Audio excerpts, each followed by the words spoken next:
And we are live. Welcome, guys. All right, something's happening with mine. I gotta drop off and jump back in. Okay, no problem. So what's going on, everybody? Happy Wednesday.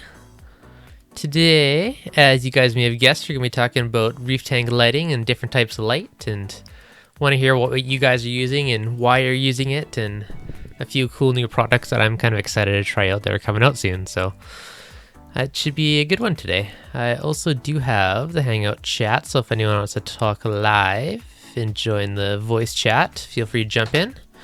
Nat King, welcome. Thanks, an update. Light your reef for the Chinese black box. They're actually, for the price, it's hard to beat. BRS actually just did a really good video on that one, so they had kind of a mixed things, more about the semi-questionable internals, but overall, I mean, a lot of people use them and have decent success with them, so. Alright. So as for lighting, I find it's kind of interesting. I find LEDs, most people are starting to go into LEDs these days, so I kind of find they are slowly becoming kind of the king of lighting to an extent. However, there's good old T5 LEDs. Like, those are probably, them and LEDs have to be by far the biggest kind of contenders right now. Reefing with O, welcome back. How are you? Excellent, thank you. How about yourself? I'm doing wonderful. Excellent. What's going on in the chat, Mario? SB Reef Lights, that's what I'm trying to get. I have not tried those ones yet. So, one thing that I realized lately I kind of found interesting. Well, first of all, I just want to get a quick kind of summary of the different lighting types. Halide used to kind of be the main king, and now I find most people are going away from that now, mainly just because it's very hot, and a lot of people are already running chillers and other stuff to try and cool their tanks. So if you're worrying about cooling your tank, it's a whole nother issue. Now, T5s are probably kind of the next middle ground, which are great for growing coral. You get really nice coloration, but same thing, they can run hot, and also you got to replace the bulbs every 6 months ideally, and you can push up to a year, your spectrum's going to switch. You can start getting allergies, lots of other issues. So that's one of the bigger issues with T5s, but they do grow very well. So LEDs are kind of the newest, quote unquote new. I mean, they've been out for a while now, but they're kind of the basic thing that gives you more controllability and power over it. However, they don't quite have that blanket of light over T5. So there can be some shadowing, which is good for depth and physical, but sometimes under corals, it could cause an issue for it killing some of the bottom of it for not getting enough light. Philip, welcome. Sean, welcome, guys. Welcome. I had basic T5s, good growth on soft corals, tons of coralline, upgrade AI Prime, growth, and now coralline. Too much light is bad for saltwater. Yes, very good point. Another... I've never personally used T5s, but from what I see, it has a, like you said, it blankets the tank in light fully. But with LEDs, because it's a single point source of light, you have to pay more attention. First, you have to tune it. They're not plug and play. Even with Ecotech, like we use the Coral Labs, but it's not plug and play. And then placement is also, important. Like the T5s, no matter where you put something, like I guess the spectrum and whatever it gets is going to be uniform. Like it even has a lot of, I saw one of BRS tests, and you even get a lot of reflection because it's like a blanket source of light. You get a lot of reflections off the glass. That'll help corals that are even in the fine corner. So with us now, you have, I think, 4 units over your tank, which is pretty good coverage. But, if you, like when I have a 4-foot tank, when I had the AP 700, it said it would cover a 4-foot tank. But I'm talking like, it wasn't going to work out for me because you would need to have SPS in like the middle foot and a half, and then have anything that's going to be at the edges would need to be maybe ZOAs or anything that requires really low light. So, let's not look at the manufacturer recommendations. You need more than what they would probably recommend. Like, I think my Radeon G4 said it covers like a 4-foot area or something. A 3 or 4 foot area. Like, no. Unless you're putting like something that requires very low par light in the corners, it wouldn't cover a tank. Like, let's dial back a little bit on what the manufacturer recommendations are. Yo, exactly. Duraticate, turn my full light cycle from 20 hours down to 18. That is a very long photo period. That is still too much. 18 is still, unless you have like out of that 18, you have maybe 4, 5, 6 hours that are like really low light, like even moonlight. But 18 is a lot. Yeah. No, I think 18 is mine's a lot. probably about 12 hours total and about 8 at the full intensity. So that's I definitely, think, yeah, that's a lot of yeah, light. Hmm. I am at, I think, 10, Yep. but I think it gets 4 or 5 hours of full intensity. But the rest are like a really, because I want my tank on when I'm getting my kids ready for school. Hmm. And then, in the evening. So a lot of most of the light, like not a lot, not most, but maybe 4 to 5 hours is like really in the 2, 3, like it takes 4 hours for my light to ramp up from like 2% to about 20% because I just want to have the lights on so I can look at the tank while I'm getting the kids ready before I head out in the morning. Yeah, nice. Well, that's the thing. You really do want to see it when you're around, right? So another interesting thing, one of the comments that came by earlier, they're saying that he had much better growth with T5. Now, another thing of the chunk is also your spectrum, right? One, you're having more even light from T5. So that, and it's generally a bit of a warmer spectrum. I mean, depends on the bulbs. But if you're with LEDs, most people run very high blues, which gives you awesome colors. You get that kind of night black light party crazy color pop, but at the same time, that doesn't necessarily, it gives you better colors, but not necessarily better growth. Where the warmer light spectrums are, like the 6,000, 10,000 K, your corals aren't gonna look as nice, but they'll grow faster, right? So it's a bit of a trade-off too, and it's something that you got to play with. So if you are swapping LEDs, you kind of got to a little bit consider if you want more colors, more growth, or maybe you give it a couple hours of more like the higher white, lower Kelvin spectrum in the daytime when you're not home and staring at the tank. Kind of depends too on your taste and what you're like. I am considering, I think Coralife is supposed to come out with a nice fixture that you can drop like our Radions in.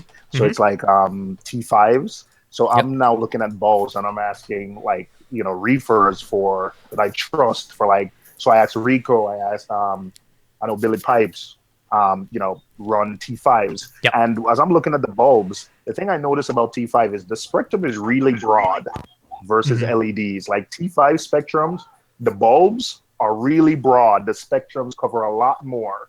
So, LEDs, while we might have blues that cover a really narrow spectrum, like Hmm. a T5 will just cover a wide like range of blues. Yeah. Hey, Michael, just mute your YouTube there. I can hear a bit of backfeeding.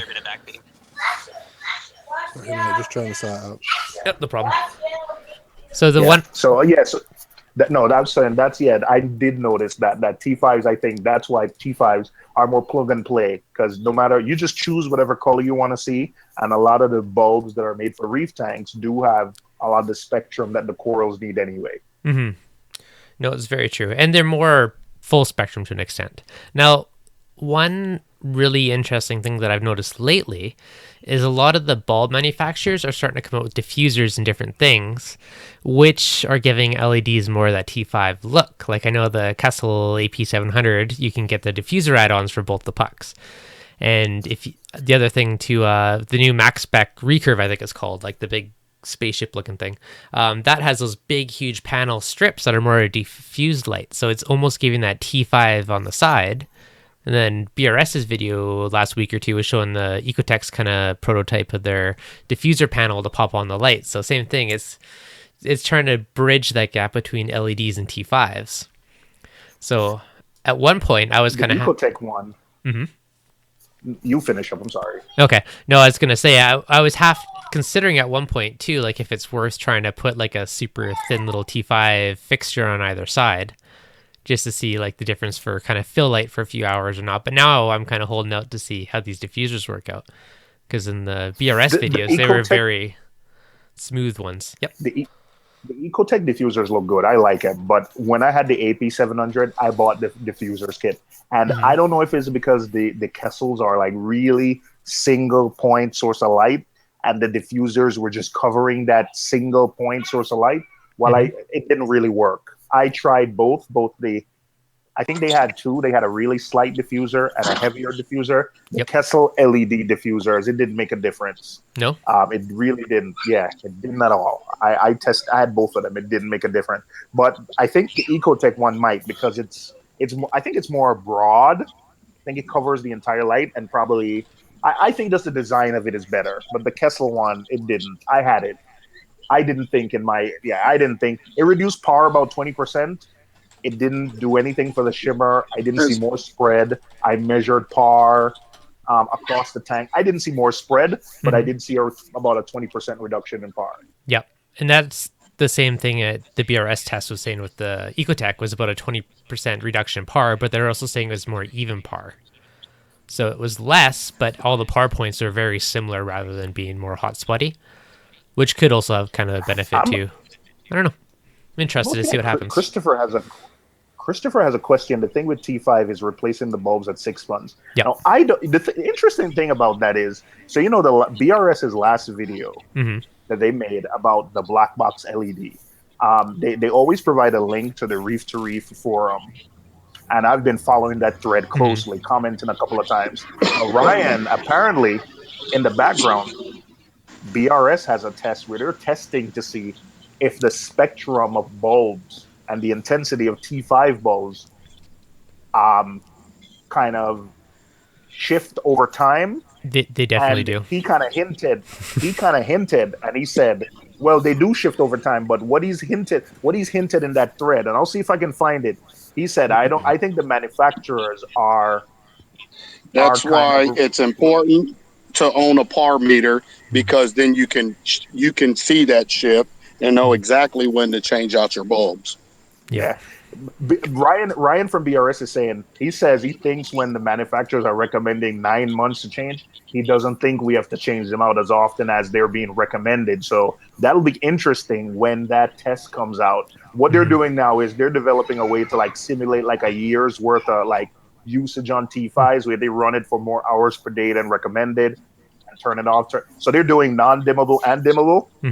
This is all from the thread, by the way. If you click on the Reef to Reef, it's all there. But he's hinted and said, I don't think, from what we're seeing, I don't think we have to replace them a year or 9 months to a year like what some of the manufacturers. They might be able to last a little bit longer than what they're recommending. Well, Well, if you think about it, when it comes to light, a lot of people, you spend a lot of time checking your water.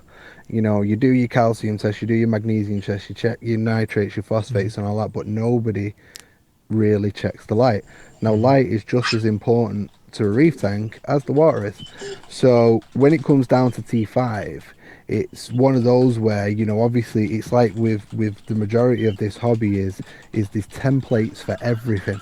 These templates for SPS corals. SPS corals need high light and high flow, but that's not the case for every single SPS coral. But they've been placed into Nope. sort of like a template type thing.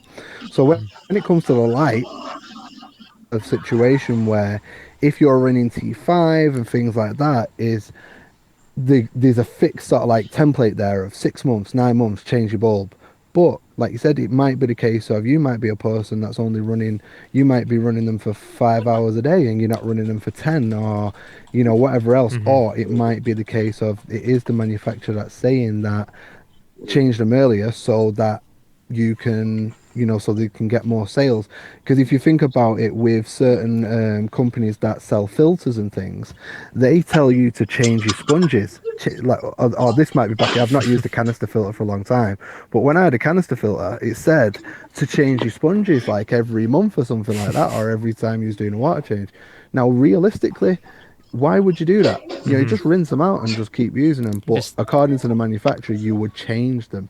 So when it comes down to like T5 bulbs and everything, like what Rico said, is, you would check your water to see when it needs changing. So why wouldn't you check your lights to see when they need changing? You know what I mean? Christopher Williams actually had a good point too. He said his bulbs are about a year old and you're starting to see cyano. And I have heard that quite a bit, where people start to get algae and other stuff. After about a year's mark, I believe, is when a lot of it happens, of when you kind of get too much of a color shift. So also, do you think maybe how bulbs are used? That's what kind of Ryan was hinted. He said it could depends on dimmable, how they're being cooled, are they performing? Those stuff could also how many hours a day, like I think Michael said. So there could be a lot of things, why a bulb. I would definitely tell you guys that when it comes to any kind of tube bulbing, it does affect the bulb. The heat, if there's not proper air going across that bulb, or anything plays a big part on that bulb, whether you want to believe it or not. Those things play a big part. Mm-hmm. Back with that LED stuff, though, um, you you can raise these lights to get T5 LED looks Mm-hmm. and supplement with T5s as well. LED T5 hybrids are just fantastic. They are. I love them. That's I the sweet spot, literally I love think. LED T5. I think, Mm-hmm. to be honest as well, do you know, if you look at it now, what was the original reason why we went to LED? What was it? Not replacing Cheaper bulbs, running coral bulb, costs. cheaper. Cheaper running costs. So, obviously cheaper electricity, not replacing bulbs, etc. Now, if you look at current LED lights, each year the wattage goes up and up and up. They're taking more and more and more power. Now you can probably compare some of these LEDs. So say, for example, if you're running 4 or 5 units over your system, like how many units have you got over your system now, Dev? Is it 4 or 5? Yeah, I got 4 on top, then 1 in the sump. 4. And what are they pulling each? 230 watts or something like that? Let me take a look, actually. It should be about the height of the schedule. Let's see what the apex is. Yeah, Michael's got a good point, and people are not understanding that because one ATI, let's just say one ATI fixture, T5s, is probably running probably slightly under what 4 units of radions are. Maybe I don't know. Oh well, if you think about it, right? If you're in a 4 tube system, which has got 54 watt bulbs in it. So you're pulling 54 watts per bulb. So, you've got, what's that, 216 watts from the bulbs, and then whatever the ballast is taking as well. But, right. And then if you're running that unit, so if you're running a 4-channel unit or whatever else, say, for example, if it was a Giesman, or if you wanted to go a little bit cheaper, use on Arcadia or something, you're probably talking, a couple of $100 for the unit, and your actual running cost, your electricity costs. But the thing is, too, when you look at all those specs and Radeon G4, ratings, I think it's about 180 watts. But that's at 100% on every single channel. I just looked right now, and all 4 of my Radeons are pulling 99 watts, so 100 watts. So that's equivalent to 2 T5 bulbs. But then you've got to get into another factor. Then is, but you got dimmable T5s too. So yeah. But you what I got to think about as well is what are you getting in comparison. So say, for example, if you was to want to run a 4 T5 watt system, a 4 T5 system or a 6 T5 system, and compare that through the wattage that's being taken, the power consumption, and then you've got to look at your par spread, what those lights are delivering to your tank. Now you might have a better delivery of light, a better variation of spectrum, because it's all about the spectrum. Par is just a measurement of the amount of light going in the tank. It don't really matter about par. You're looking at your spectrum and your per. So when it comes to looking at these different types of light, your LED fixtures and your T5s, you got to look at what's actually being delivered, because that's the thing that people don't look into when it comes to lighting, is the actual light that's being delivered itself. They're all, Wi-Fi this, Wi-Fi that, controllability, linkability, blah, blah, blah, blah, blah, all of the toys, but what it's actually designed to do, nobody pays attention to. You know what I mean? That's funny. So, when you comparing all of the things and all that, the main thing to compare is what's going in your tank. You know what I mean? And where's it going? Because as you guys know, I've recently just picked up the Focus One. And the reason I went with the Focus One is because of the delivery. You've got a LED light, which is like a single focus point. You've got your hotspot, and then, you've been watching the BRS videos where as you go further out from the middle, the path drops off.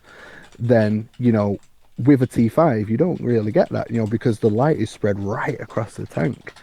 Now, with these Focus Ones that I've got, is the head rotates. Now, everyone, it's just a gimmick, it's a thing. But if you think about it, that hotspot of par, which is like 400, 500, whatever, which is directly facing down onto one coral, maybe 2, depending on the amount of spread. Now that head's moving, So now that 400 par is being sped over a much larger distance, similar to a T5.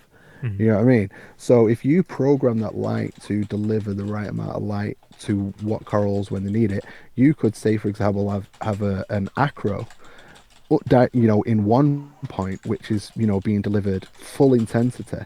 And then as the head moves, after the acro, you could be going into stylophora or things like that or whatever. Or you could even like have, zoas or what after it, and then start to dim the light down so that when it reaches that point, they're getting less intensity or Mhm. the same or whatever. So, when it comes to actual light in itself, it's definitely a big consideration Oh, to it's actually huge. look at the light. Forget the bells and whistles, you know what I mean? Mhm. Forget the fancy case, forget the Wi-Fi controllability, all that lot. The The thing light. is, like, a lot of those things are fun, but at the end of the day, once you set it up, you don't really need to touch it, right? You set it and forget it, but you just need to make sure you set it properly when you do it. Exactly. That's Mhm. another thing as well is with all the controllability and all the stuff is, like you said, most of the time once you've hit that sweet spot, once you've got that happy place where, your lights are ramping up and ramping down perfectly Mhm. to what you yourself, aesthetically like, and the corals are getting everything that they need, what do you need that controllability for again after that? That's why I love T5. Mhm. Many people over the past year, especially since BRS did it when they was doing that 52 weeks of reefing, Mhm. have gone down the route of T5 hybrids. And Mhm. if you look and if you pay attention to the trends that are Mhm. coming, you'll see that T5 will start to come back a little bit more, Mhm. even metal halide. Yeah. So, you just keep an eye out for that. But LEDs are fantastic. Don't get Mhm. me wrong, LEDs are absolutely brilliant. But there's a reason why coral farms and things like that are still using metal halide and T5. You know what I mean? My friend has just Well, T5s I on his think I tanks with a simple timer, and his reef looks, his reef looks good, and he just T5s, no issues. It's a really simple, So I decided I'm gonna add some T5s, especially since Coral Life is releasing that fixture where I could just drop my radions in the middle with Mhm. like two bulbs on each side, two at the back, two at the front.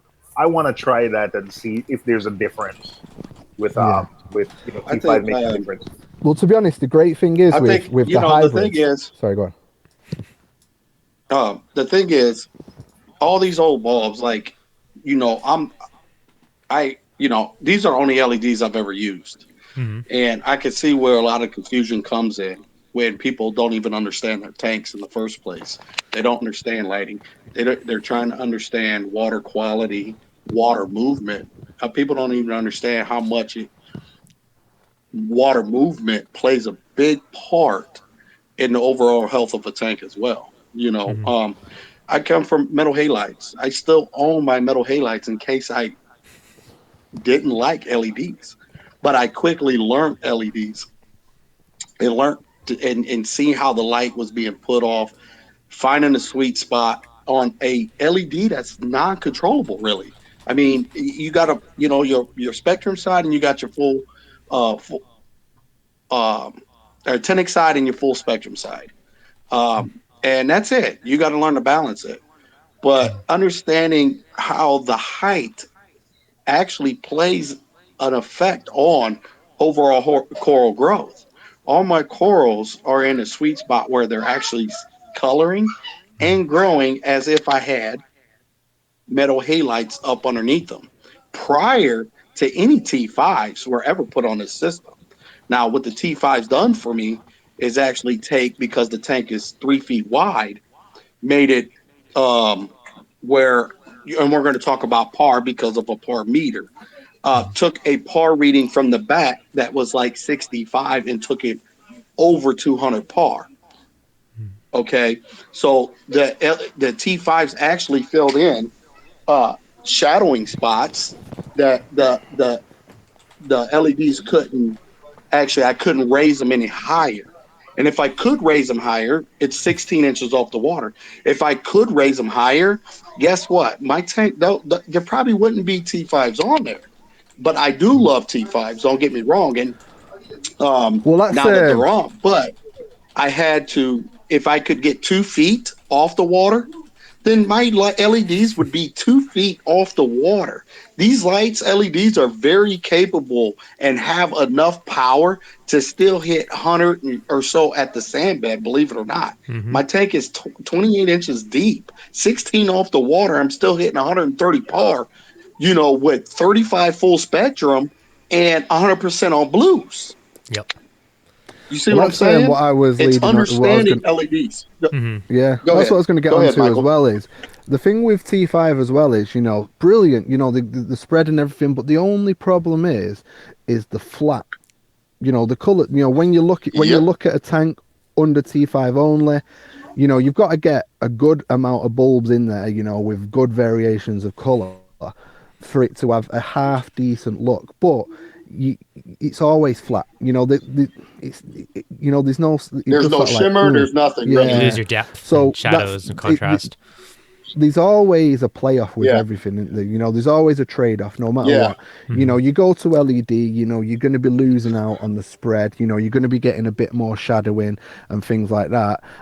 But you're going to get that color pop, especially when the actinics are on. You're going to get that color pop from your corals, or etc., etc. But when you've got the T5s on, you're going to get that nice even growth. You know that the corals are getting everything that they need across all of the thing. With a reef tank, it's not as if you can rotate the corals like you do in a frag tank. So what it is what it is. So there's a trade-off with everything, and that's why T5 hybrid is brilliant, because it's like it's the best of both worlds. So I personally, you see a lot of people that get T5 and then they'll supplement with a simple, not so much simple, but that light that you've just got, Rico? What is it? The one that you got from Macna? I think you just done a video on it. That strip. Oh, the Reef Bright. Reef Bright. The Reef XHO? Bright. Yeah, that's the one, the Reef Bright. So say, for example, you get a T5, a proper T5 thing, like a proper growth bulb, something like that, and then supplement that with a blue one of those.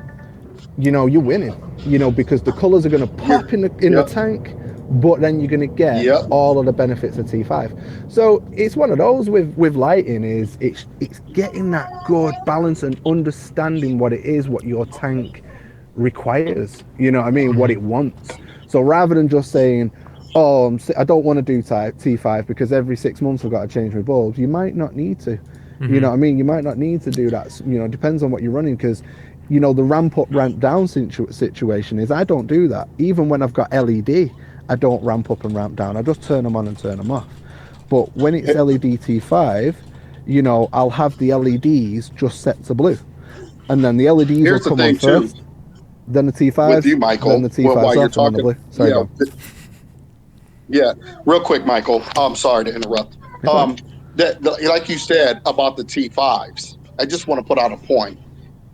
It's very stupid to change out all your bulbs at one time. Even when I ran metal halides, what I did is change one bulb a month when that time was coming up, and I started seeing color shifting of the spectrum and stuff like that, and the par started to drop on the bulbs. So if you figure that out, you can change out one bulb a month. Because you don't want to blast your tank with fresh bulbs in the first place. Well, you know what that's like, don't you? That's like doing an 100% water change. You wouldn't do that. You wouldn't do it with the lights. I've come from an era, I'm a new boy to this. I'm sort of new school when it comes to this hobby. I never experienced T5 lighting when I started. LED was already here when I started in this hobby. So, I was never a metal halide person. I was never a T5 person because obviously LED was already here. So I didn't get that experience, and that's the same for a lot of reefers now. Is they're coming into the hobby and LED's already here, and T5 seen as old technology. We as human beings, we wouldn't go out now. Well, some people do, but you wouldn't go out and say, "Oh, do I buy an Xbox One or do I buy a Nintendo, a SNES?" You're not going to do that because, the Xbox One is it's better and it's newer. But, when you actually Right. take a look at the SNES and realize that Mario Kart and all the other games are actually pretty good, and, it is a good computer for what it is, these people that the new school type people that are just all LED, they tend to shun T5 because it's old, sort of like old technology, but it is and it isn't. It's still great. It's never sort of like been obsolete. It's just been sort of like replaced. You know what I mean? Yeah, yeah. Hmm. The thing is, and that's cool that you brought that up, and because some people might not know, how new you actually are, and it's a good point. But it's kind of like your young kids telling you, "Oh, you're old. That's old. We don't do it that way no more." But that old ways are tried and true, and you do get shunned. People, new to the hobby, they don't want to hear anything really about T5s. They definitely don't want to hear anything about metal halides. Yeah. You know, I kind of No, agree but with that's metal what that. halides for Sorry, go on. for home reuse. I agree against metal halides to an extent, just because a lot of people are dealing with chillers and cooling, and running in LEDs opposed to a halide could mean you don't have to invest in chillers and all that extra hassle. So I mean, I do understand yeah, that. A lot of coral facilities still use that. And kind of your other note, Rico, about how you have your lights cranked but way higher off your water. Like if you look at any of the coral facilities, pretty much yeah. all of them have them way up there and just maxed out to get that spread, that even blanket. Because I mean, the higher they are, the more even your lighting is. It's keeping any kind of shadowing, and it's giving you the same effect as a metal halide. Hmm. Really, honestly, when I look at my tank, it's like, wow, it really does look like I'm still running metal halides in a way, you Hmm. know. Um, and it really is a sweet spot. These lights are very capable of doing it. I think people get so much caught up in par, like Michael brought up earlier. When it's really not the par you should be worrying about. Par is just a number to give you to see where things are at, but Hmm. it's not the actual spectrum of a light. It's not the per or anything like that. Hmm. Um, Rico, I the, was really the surprised to people, see how many units you run over your tank. And I was saying this earlier that a lot of times with LEDs, we uh-huh. we underestimate how many units it's going to take to cover the entire tank, and I think the manufacturers have something to do with this because I think sometimes they'll say, like when I had the Kessel AP700, it said it would cover a 4 foot tank, but that's if you put it 20 inches over the tank, which not a lot of people would do, and then it has really low light and power at the ends, and that's not, you would have to Right. have it scape where you have all the SPS in the top, in the middle, foot and a half, maybe 2 feet, and then towards the edges, you can only keep really low light coral. So I think someone might see that and say, "Oh, it could cover a 4 foot tank," and think like they could put anything anywhere, Well, and it's But not the thing like that. is, you just I touched got on a I massive but point there, I Rob. got Sorry. go I was ahead. just saying Go it ahead. just touched on a massive point there, which is something that people should be thinking about is when they're scaping their tanks, it's not just the case of, oh, I've got a tank and I'm going to throw a load of rocks in. It's the case of thinking about it, thinking about how your rock work is going to be placed, what corals you're going to place and where, because that will also dictate, your lighting because if you're doing lots of overhangs and stuff like that, you're going to have a lot of shadowy areas, so then you may need to get T5. But with the way that when you're designing a tank at the beginning, thinking about, you don't just say, oh well, I'm just going to get this light just because I want it. You got to think about, well, is this light powerful enough to supply a SPS coral light at the bottom, because that's where I want to put it. Well, if that's the answer no, then you need to look to either change that or get a light that will do that, etc.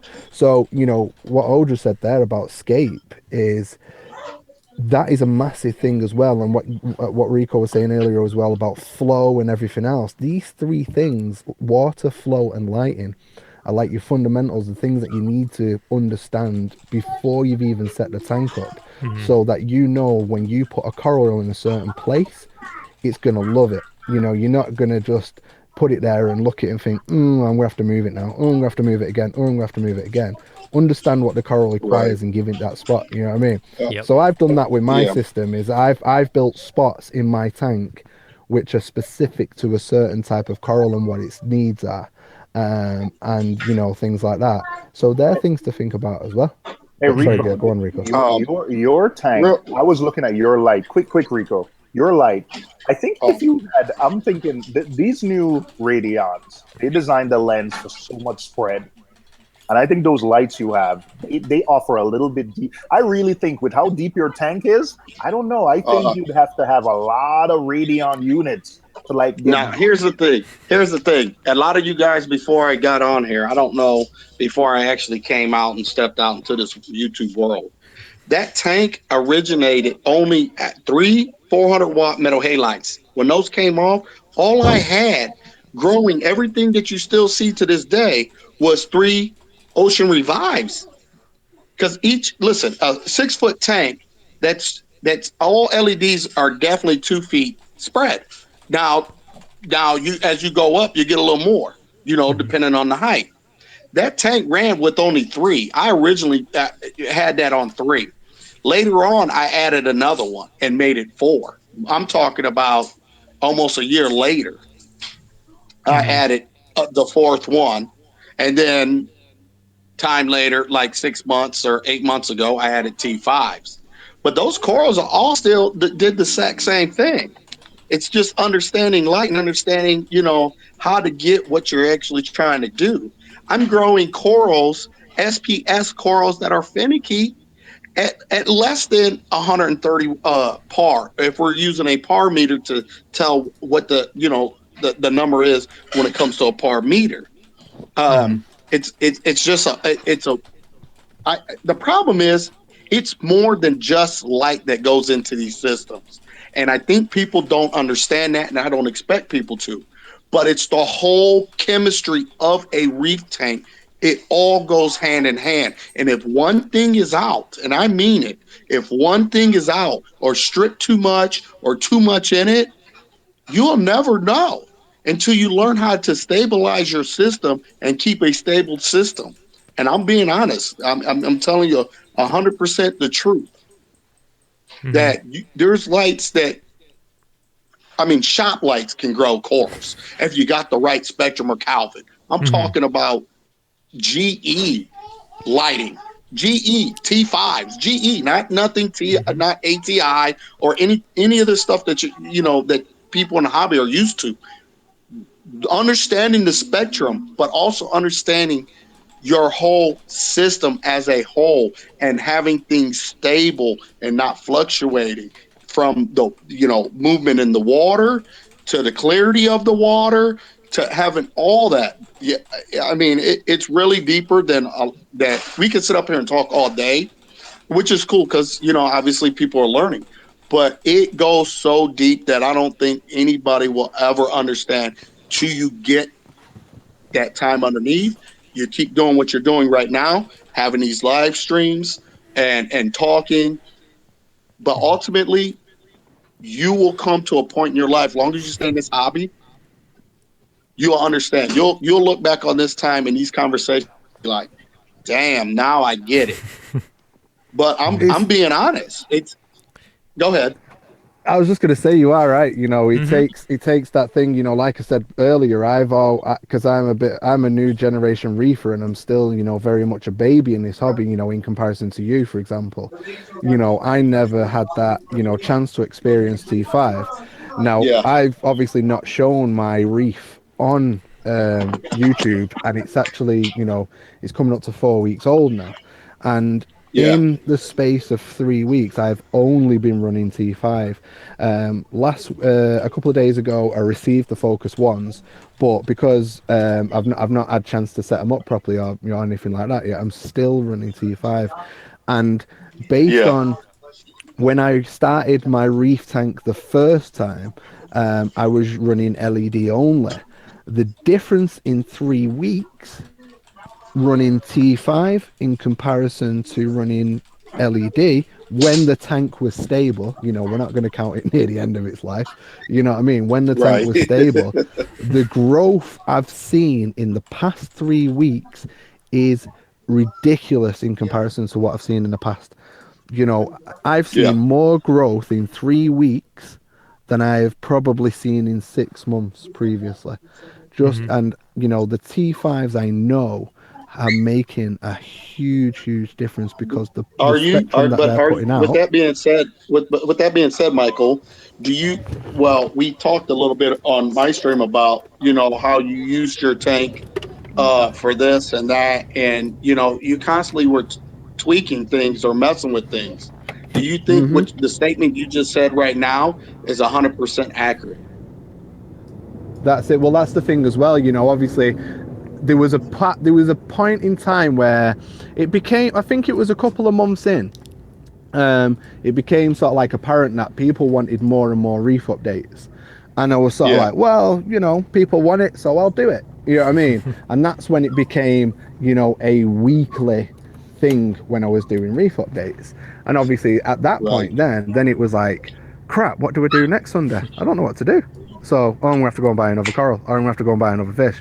Oh, well, I got sent some new dosing stuff or whatever from a certain company, so I'll use that this week, and that's how it went. But for the first, couple of months, the tank was sound. The Uh-huh. tank was running fine. Everything was sorted, and there was no problems at all. And I did see growth, but not growth like what I've got now. Now there's loads of different factors in play. This time around, there's loads of different things that I'm doing differently than the first time around. So can I say it's all T5 lighting? No, I can't say that. But I Okay. can see that the T5s themselves are helping, because one thing that I can definitely say that's happening is with my corals when I was running T5, the undersides of them would tend to get very pale. I had a Milka stylophora, and when it started branching over, because as you know, the Milka stylophoras, they're quite a thick branching coral, aren't they? The branches are very chunky. And when that started to Mhm. branch over, it started to hide the base from the light, and it started to pale out. The polyps were still there, everything was still there, but there was no coloration in them. Oh, mine died. Um, My SPS, as soon as they get, like, I don't even have big colonies. I think you guys, it dies. It doesn't matter if it's a green slimer. Once it develops two, three, like 2, 3 inch branches, the underside die.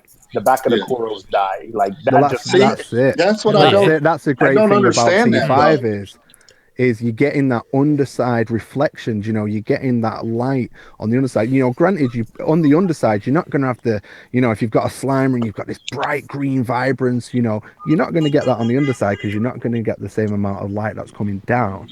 But you're going to get some light, whereas, with T5 alone, sometimes there can be a very deep shadow and it can't penetrate and sort of like bounce back, so to speak, and you don't get that, that penetration, and then the coral tends to lose color, and then, like, thingy, you get a bit of stripping and things like that, where the corals will sort of like give up.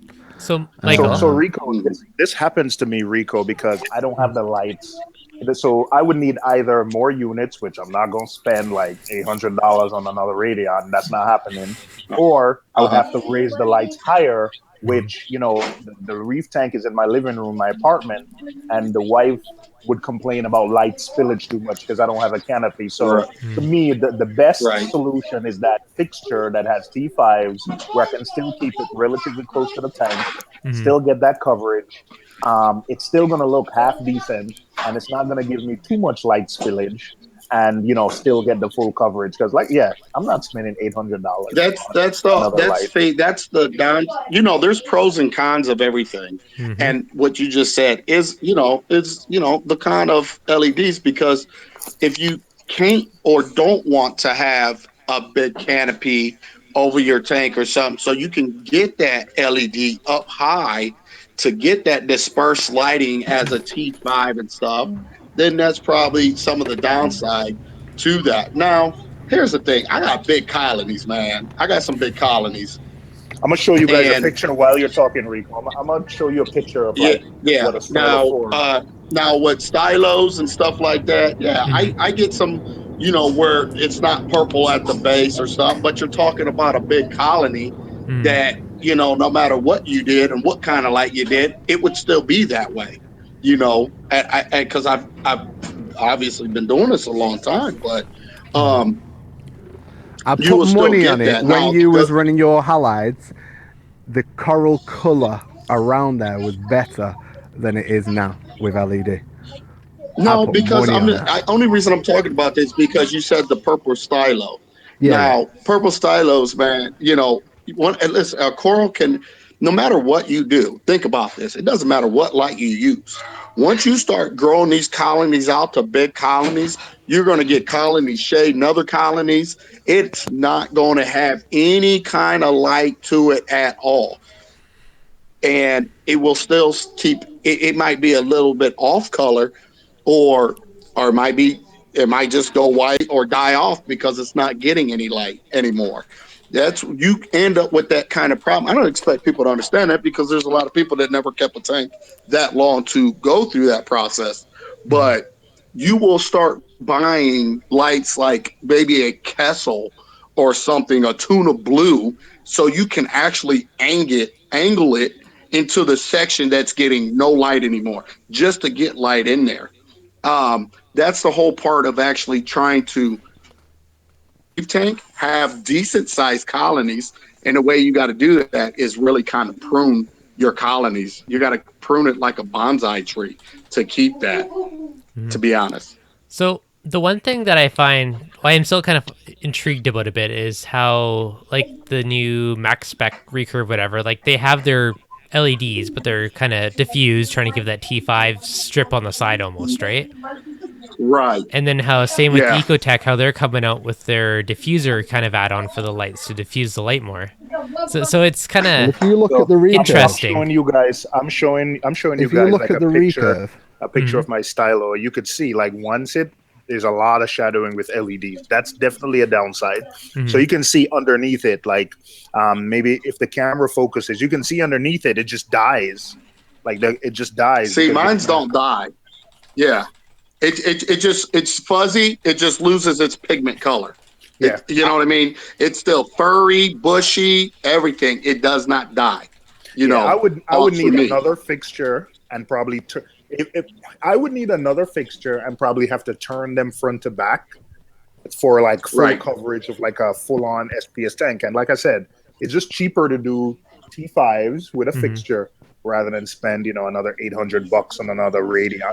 But maybe what Dev did, maybe I should have done what Dev did if I thought about it, where because having 4 units and being able to position them however you want, single units instead of getting the 2 G4 Pros with 2 units each. But maybe Dev has better coverage than I do because he has single units, so they're more flexible, so he can space them out more and probably get more coverage. Yeah, I mean, that was my original consideration. I was like, I could spread it more with 2 pucks than 1 single unit. So that's why I did it in the first place, and then it just scaled up when I upgraded. But I'm kind of intrigued. Fingy's just made a good point. Christopher in the chat, and he said, "Well, why are you going out spending hundreds and hundreds of dollars on LED lights and then supplementing them with T5?" And it makes sense because really, at the end of the day, light is what we're using for the coral growth, for the spread, etc., to give the corals what they need to grow. That's what we're using the T5 for. And then we're using the LED for us, really. We're using that LED to provide the actinic light to make those colours pop, because we can get it a little bit, but we can't really get it from T5 like you can with LED.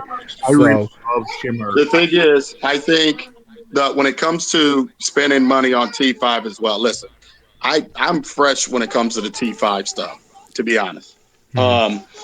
The T5, just for me, I don't care about the T5s. T5s, I can set up a tank with just all LEDs, and this tank was after the metal headlights came off, and my corals didn't even bat an eye at anything. They did just fine and grew just as if nothing ever changed. The T5s just gives it, for me, it gives it that even more metal halide look. There is actually not a dark spot in a corner or nothing. So it's just mainly of just throwing light that would really spill out outside the tank, out into Mm-hmm. the living room if I didn't have a canopy. It's just giving Yeah, that but whole. I think the point is, what we're saying there is going out spending, hundreds and hundreds of dollars. You're using Ocean Revives, aren't you? So what's that? A couple of Yeah, $100 for I'm those. not using So you don't, cheap lights. but you're not going out and spending like $800-900, are you? Like always and whatever else, because Right. realistically, if you're going to use T5, if you are going to run a hybrid, then there's not really any point on doing that, because like I said, you're running the T5 for the reasons of coral growth. You're running the T5 for the light spread and everything, to give that even distribution of light and all of the stuff that the coral needs. But then all you're running the LED for then is for you. Mm-hmm. You're running it so you get Yep. that actinic pop. So why do you need to go out and spend $800-900 on a light when you're literally just using it for an actinic pop? You could spend $200-300 on just a blue strip or something like that, just to get that actinic.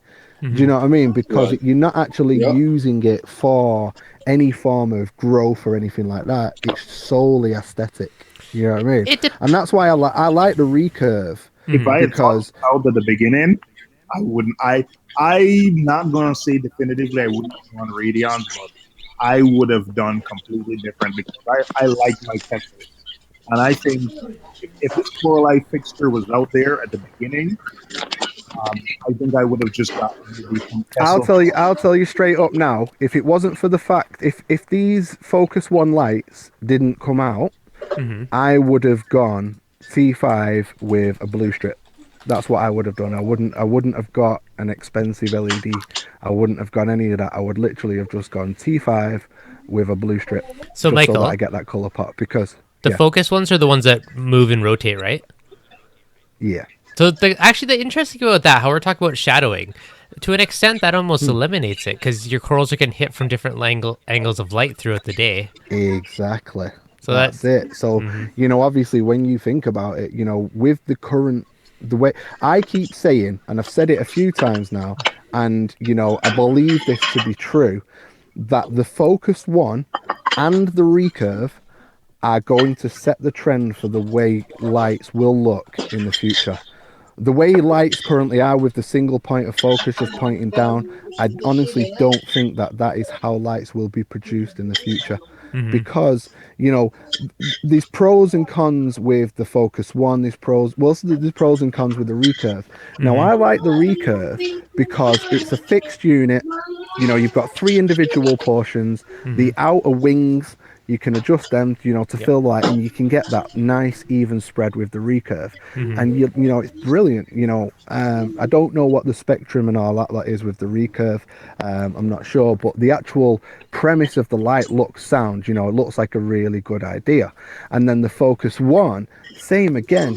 You've got this sort of like single point focus type light, Mm-hmm. but the head moves, so you've got that distribution right across the way. So you've got that that intensity of the single point type thing, but spread across a larger area.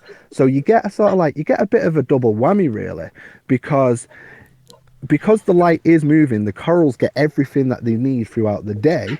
But when the light moves away from them, because you got to remember is the photo period for a coral isn't 10 hours. Mm-hmm. They don't need light for that, the full intensity or whatever of light for that period of time.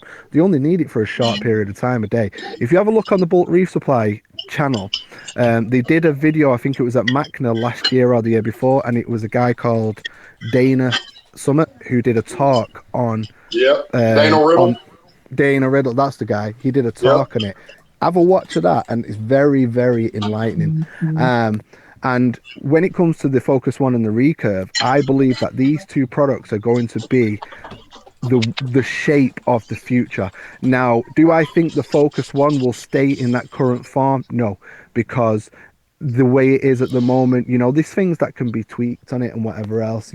People have said to me the fact that it's got a motor for the head to move, that could fail. But anything could fail Yeah. electrically Yeah, wise. any piece of equipment's going to fail. It's just when. Yeah. It's all going to fail. Exactly. So when you've got the recurve, is you're going to adjust the wings and everything, and then that's going to be a fixed constant position. You know, that's going to stay. Yeah, granted, you're going to get that fill, but it's going to be fixed all day long, every day. You know what I mean? With the Focus Yep. One, with the head moving, you get a bit of reality with it.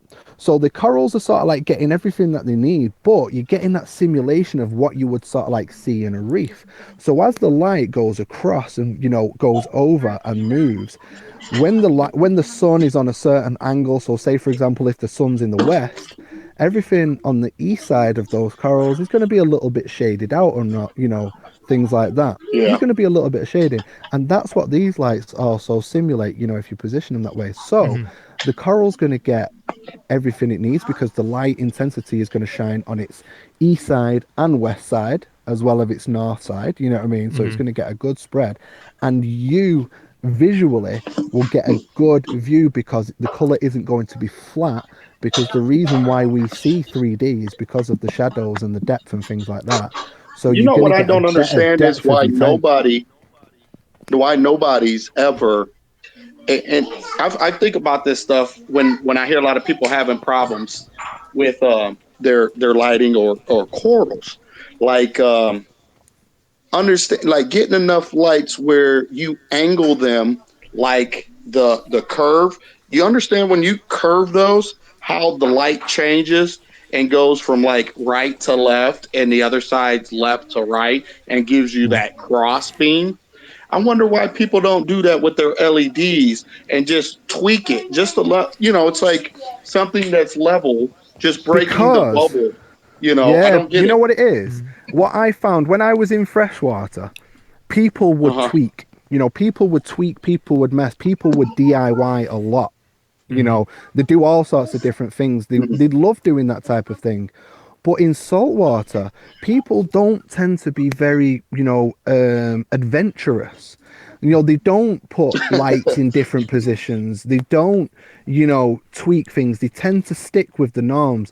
This hobby, the saltwater hobby, is very straight line, very regimental, you know, very military in a way, I because guess, you yeah. know what I mean? You know, everything's got to be done in a certain way. And if you break away from the norm, you're a leper. You know what I mean? It's not, you're not doing something that's like, But you wow, no, got to do that. When I put T5s on, my reflectors are not pointing straight down where I had some shadowing. It's going from front to back and back to exactly. front. Yeah. It's bowed, isn't it? You know, the I mean, reflector of the T5 is bowed. So I that's mean, why I like the recurve, you know, because the recurve is bowed because it's sort of like the same as a T5 reflector, because of that bowing, you know, the way that you're directing light. If you imagine it, picture this, right?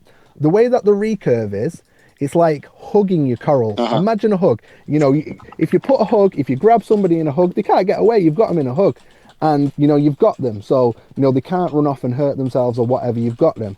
Now you put your chest to somebody with your arms out, they can get away nice and easy. You know, things like that. It's sort of like the same thing with a coral with the recurve. You know, it's like a hug around your coral. Every single part of that coral is covered. And the same, you know, with the Focus One, the head is huge, so there's a massive spread anyway. So front to back of your tank, you know, say if you've got a 2 foot system, or like what I've got a 2.5 foot system, front to back is covered anyway by the spread. And then you've got the rotating head, which will then do more. And, you know, I think it was either you or O said about it is, you know, people don't buy probably enough units because they'll think, oh, it'll be all right, I'll get away with 3. You know, they use that word, I'll get away with 3, because, you know, it's filled in. But then if you look closely, or if you get a bit of cloudy water, you'll see these darker spots as the light penetrates, because it's penetrating in a sort of cone. And when the sort of like 2 light points meet at the middle, you know, when from one light and the other, as they cone down, there'll be a triangular dark shape, you know, in the thing in the tank where, you know, the light's not full. Now that doesn't really matter for your corals or anything, but aesthetically, visually, the light's not full because people are sort of like not buying that extra unit because it's another $800 or whatever. So they're just saying it'll do. Do you know what I mean? So you know, it's one of those with it is with lighting, like I said, is it's just as important as water. You wouldn't fill your tank up with tap water and not put any salt in it. You know what I mean? So why would you? Why would you not consider the right type of lighting for your tank? You know what I mean? It's a very, very important subject, lighting. Oh, it's huge. Yeah. Huh? All right, Nick, I'll drop the link for you one more time. Oh, is Nick coming in? Yeah, he wants to join. Nick Yeah. Chan? He misses us. Right, I'm going. So they're just asking. But yeah. Steve was asking how much power my Radeons draw. So my 4XR15s at 45% are currently drawing 1.2 amps, or about 100 watts. So would you say that's enough? Would you Yes. say that you're getting good growth? Your corals are looking fat, plumpy, healthy, etc. I've actually been enough? I've been very impressed with the growth lately. The millipora I got probably 3 to 4 weeks ago. The new one that I posted a few pictures on Instagram that I really liked. It's one of my favorite corals now, but it's already encrusting over the epoxy that I put it on. It's only been a couple of weeks, so it's been almost all my corals. I can visibly notice growth from week to week with them. So my tank's super happy right now, and wherever the Collates are currently set at, they're loving it. So Have you tried turning the power up, or did you start off high and then work your way back down? if you can see the YouTube screen, I actually did a par reading on my tank not too long see ago. the screen. Okay. And so I got a good chunk of par in there right now. So, I mean, most of my corals are in that 200 to 300 range. Like my anemone is the highest, is getting 500 par, but I got quite a bit of light in there, so I don't think I'd want to turn it up anymore. Like even my nice new millie, it's getting 3. Oh, I think the best what I'm part, getting at, what I'm getting at with it is, basically, where you're at now. It's like for everything. When you look at something, there's a difference between surviving and thriving. Yeah. You know what I mean? So where you're at now, you're saying, "Oh yeah, I'm getting nice growth. It's thriving. Everything's okay. It looks good. It's it's thriving." But then you think to yourself, if you was to turn those lights a little bit more powerful, what would happen? Would those corals then grow even faster?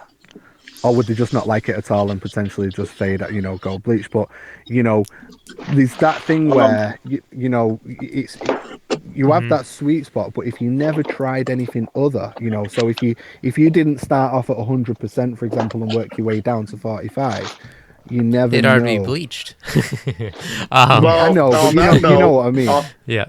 So on that note, but it would also play a big part on. It would play a big part.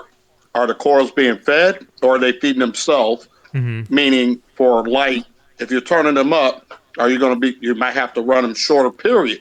Yeah, because they might become fully saturated. Go ahead. No, exactly. Yeah, well, that's the thing as well, though, isn't it? Forgetting about turning the time down or whatever. What I'm getting at is 45%, enough? I'm not saying it isn't, but what I'm saying is say, for example, in a month's period, you get 2 mils of growth, at 45%. But if you turn those lights up to 65%, are you going to get 4 mils of growth? Or is it not going to like it? There's that thing where are you going to get any more growth the higher the lights are, or is it not going to be good? It's a bell curve.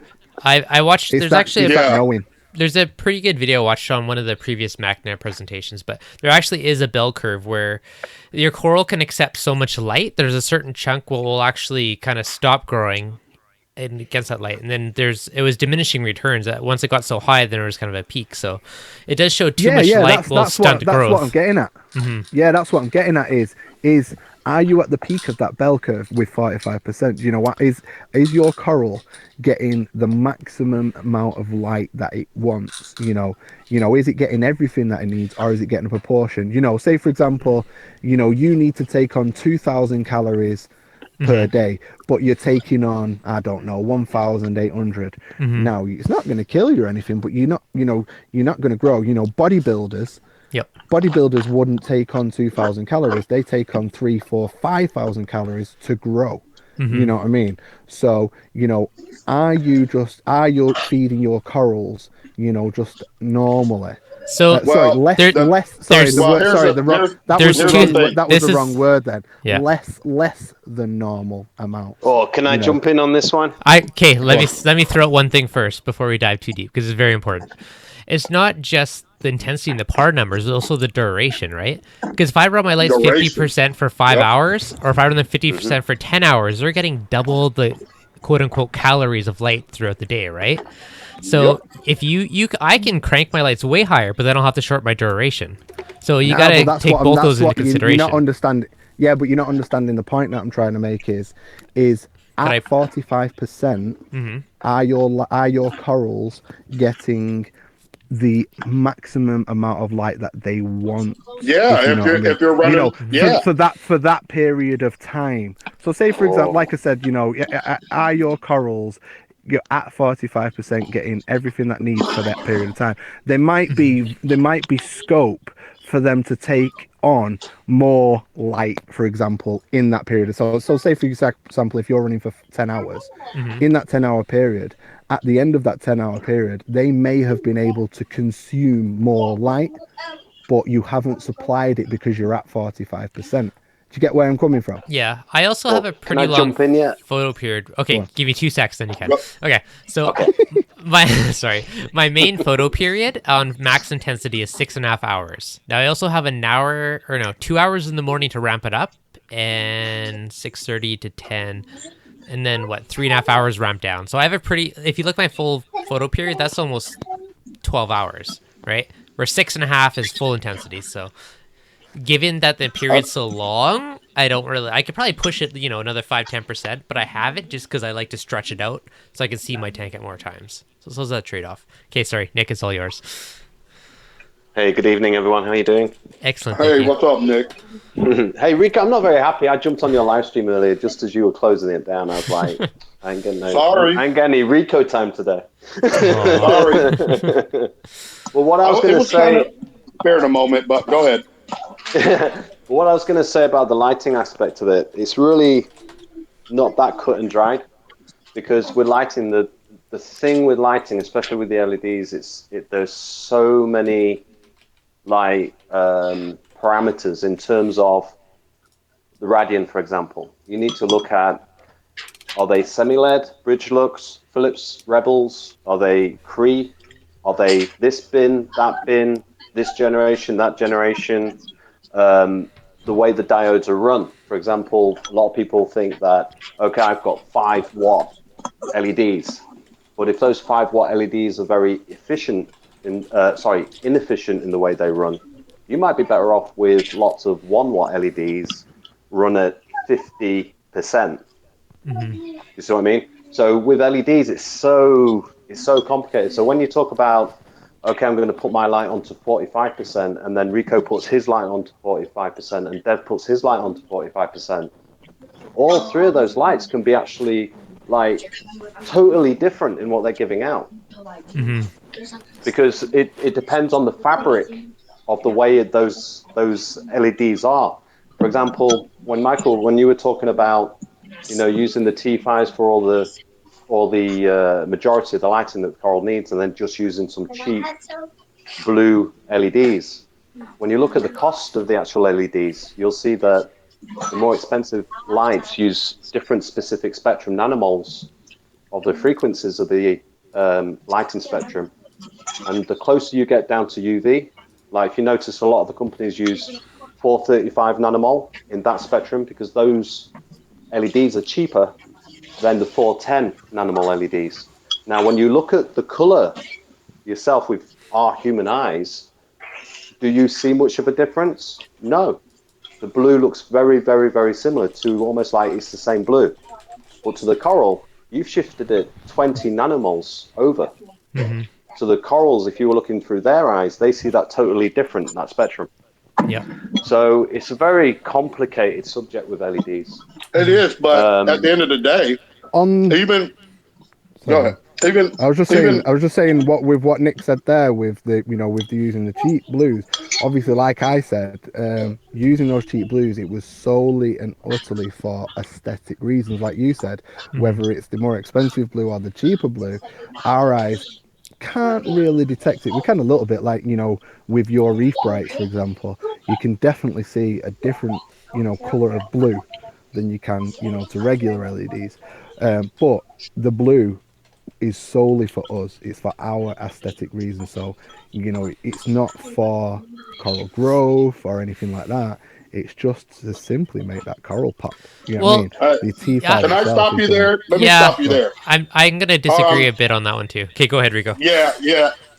You want to take it, or you want me to go there? No, I think honestly, I think the blue spectrum is the most used by the coral. So I mean, yes, No, no, no, I no, no, appreciate. no. Okay, Yes, okay, it okay, is. okay. No, no, it is. Yeah, It is used by the Okay. thingy, but I'm not on about that. we're like I'm on stand about down. the Michael say that that's T5. already been Yeah. The provided for, right? The T5 is providing that light. The Yeah, it's already T5 is provided. providing the spectrum that it needs. So the blue that you're going to be adding, that blue isn't for, what I'm getting at is the That's T5 surplus, right? itself. That's extra. Yeah, it's surplus. It's Yeah. just there for us. The Okay. T5 has already provided, the 460 nanomoles or whatever that is needed for that coral to grow. That's what the T5's there for.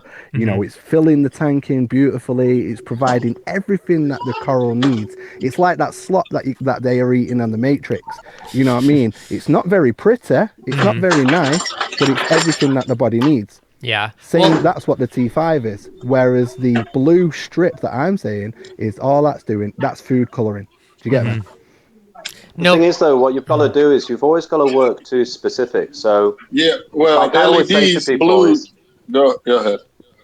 what I always say to people is like when you get your tank and you're looking at your livestock, I always say to people work backwards. So look at the livestock you want to keep, find out what it requires, and then provide that.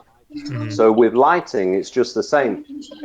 When you're talking about lighting, our eyes aren't good enough. We know that to determine what's a good light, what is where the spectrum is, etc. So we need to use instrumentation.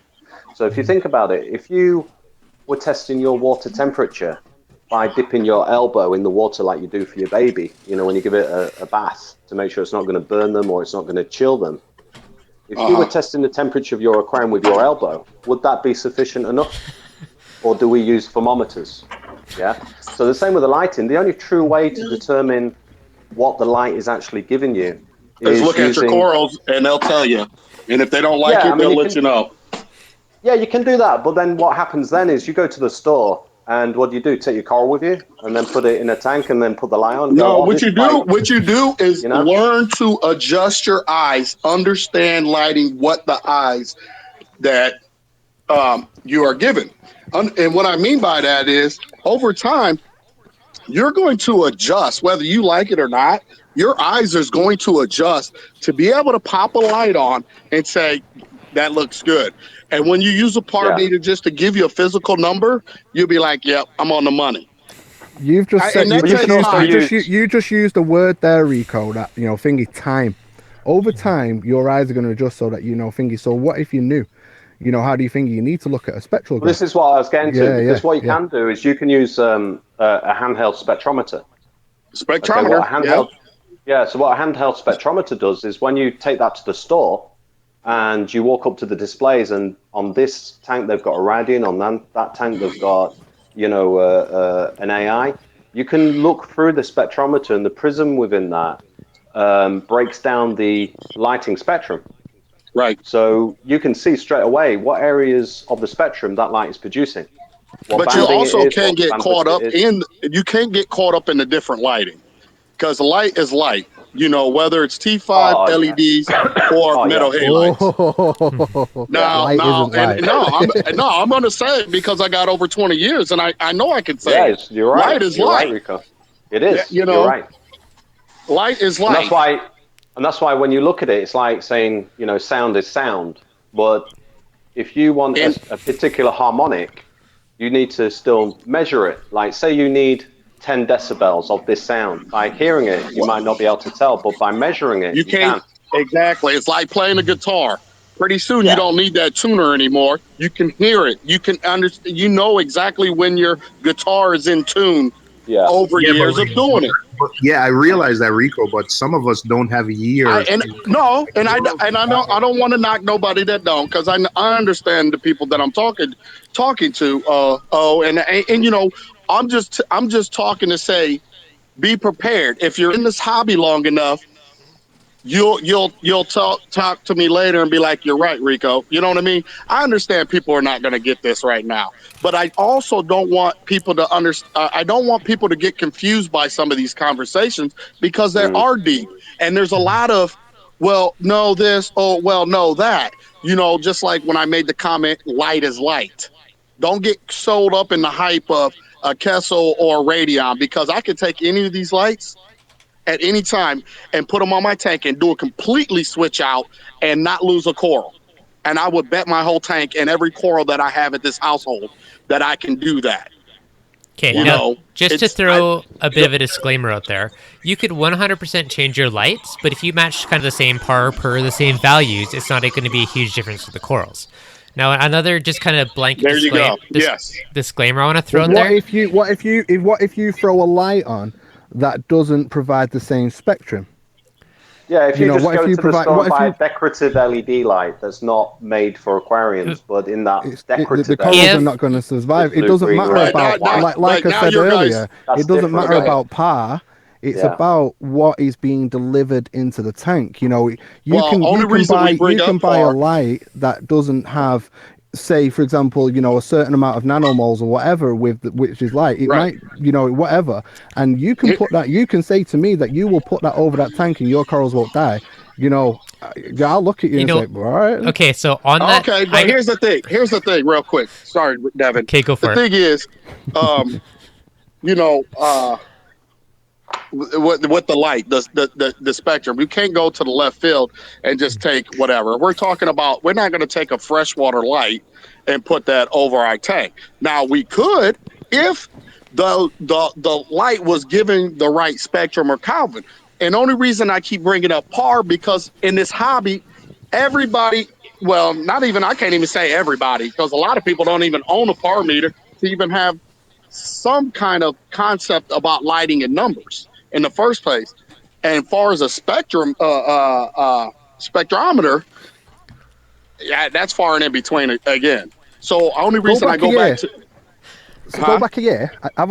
Forget about T5 and Halide for a minute. Go back a year and Mm-hmm. find out, you know, what it was that was selling LED. What it was that was selling the LEDs. It was sold on the premise that it was an energy saver, right? PAR had absolutely nothing to do with it. Go back before then, Right. and people would use PAR to see whether or not it was time to change the T5 bulbs. You know what I mean? That's what they would use PAR for, you know, and things like that. But now, if you notice, over the past 6 months, maybe a year, manufacturers, people are using PAR as a selling point. They're using PAR as a selling point. Look at how much PAR we're delivering. You know, you can see many lights out there that are being sold that can't even supply you with a spectral graph.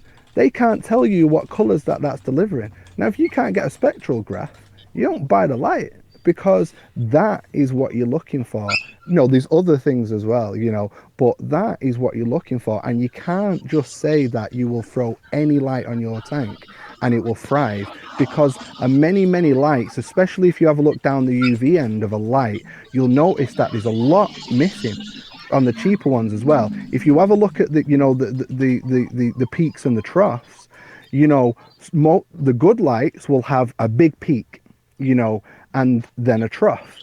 The not so good lights will have, you know, a little peak, then a trough, then a big peak, then a trough. The really bad lights won't even have that first little peak, and the big peak at the thingy will be way down the end of the spectrum, and there'll be a lot missing of the Yeah. spectrum that's required. And as you guys, it's like, you know, you can eat McDonald's. You've used this analogy as well before in the past, Rico, is you can eat McDonald's all day long. You know, you'll survive, but you're not healthy. You know what I mean? And when it Right. comes down to it, eventually you'll die. It'll kill you. You know, but if you're eating a healthy, balanced diet and being provided with a healthy, balanced diet, then you're gonna thrive. And that's with the lights. You know, you can say to me now that you'll throw those lights on and everything will be all right.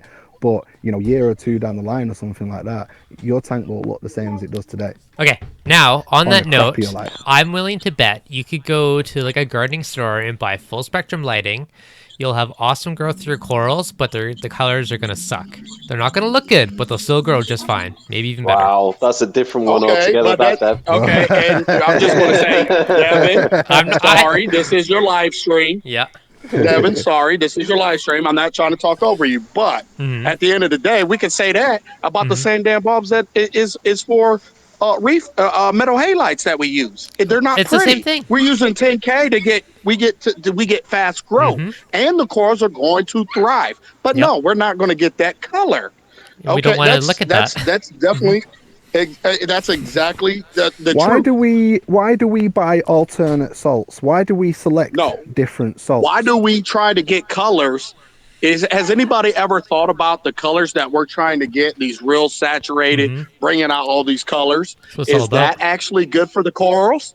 Let's talk about that. Is that honestly real good for the corals? Because we're honestly taking their colors and mutating them. We're pushing them into something that they were never in the first place. But you don't hear nobody talk about that.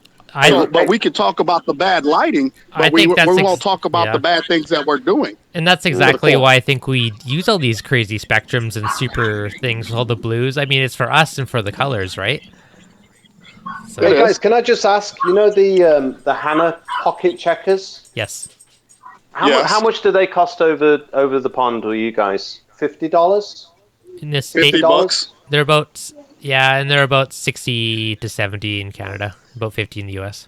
Right. Okay. So we're checking the water with like these $50, $60 checkers, right, to make sure DKH and pH and everything is accurate. I'm just Googling now. I've seen like handheld spectrometers ranging from $30 to $60. So what I'm saying is that's an instrument like with your DKH Hannah checker that will tell you the DKH in your water rather than you trying to taste it. Here's this, Nick. I don't think So we you ever could get use a those spectrometer that you could look at to tell you what's in that light without trying to guess it.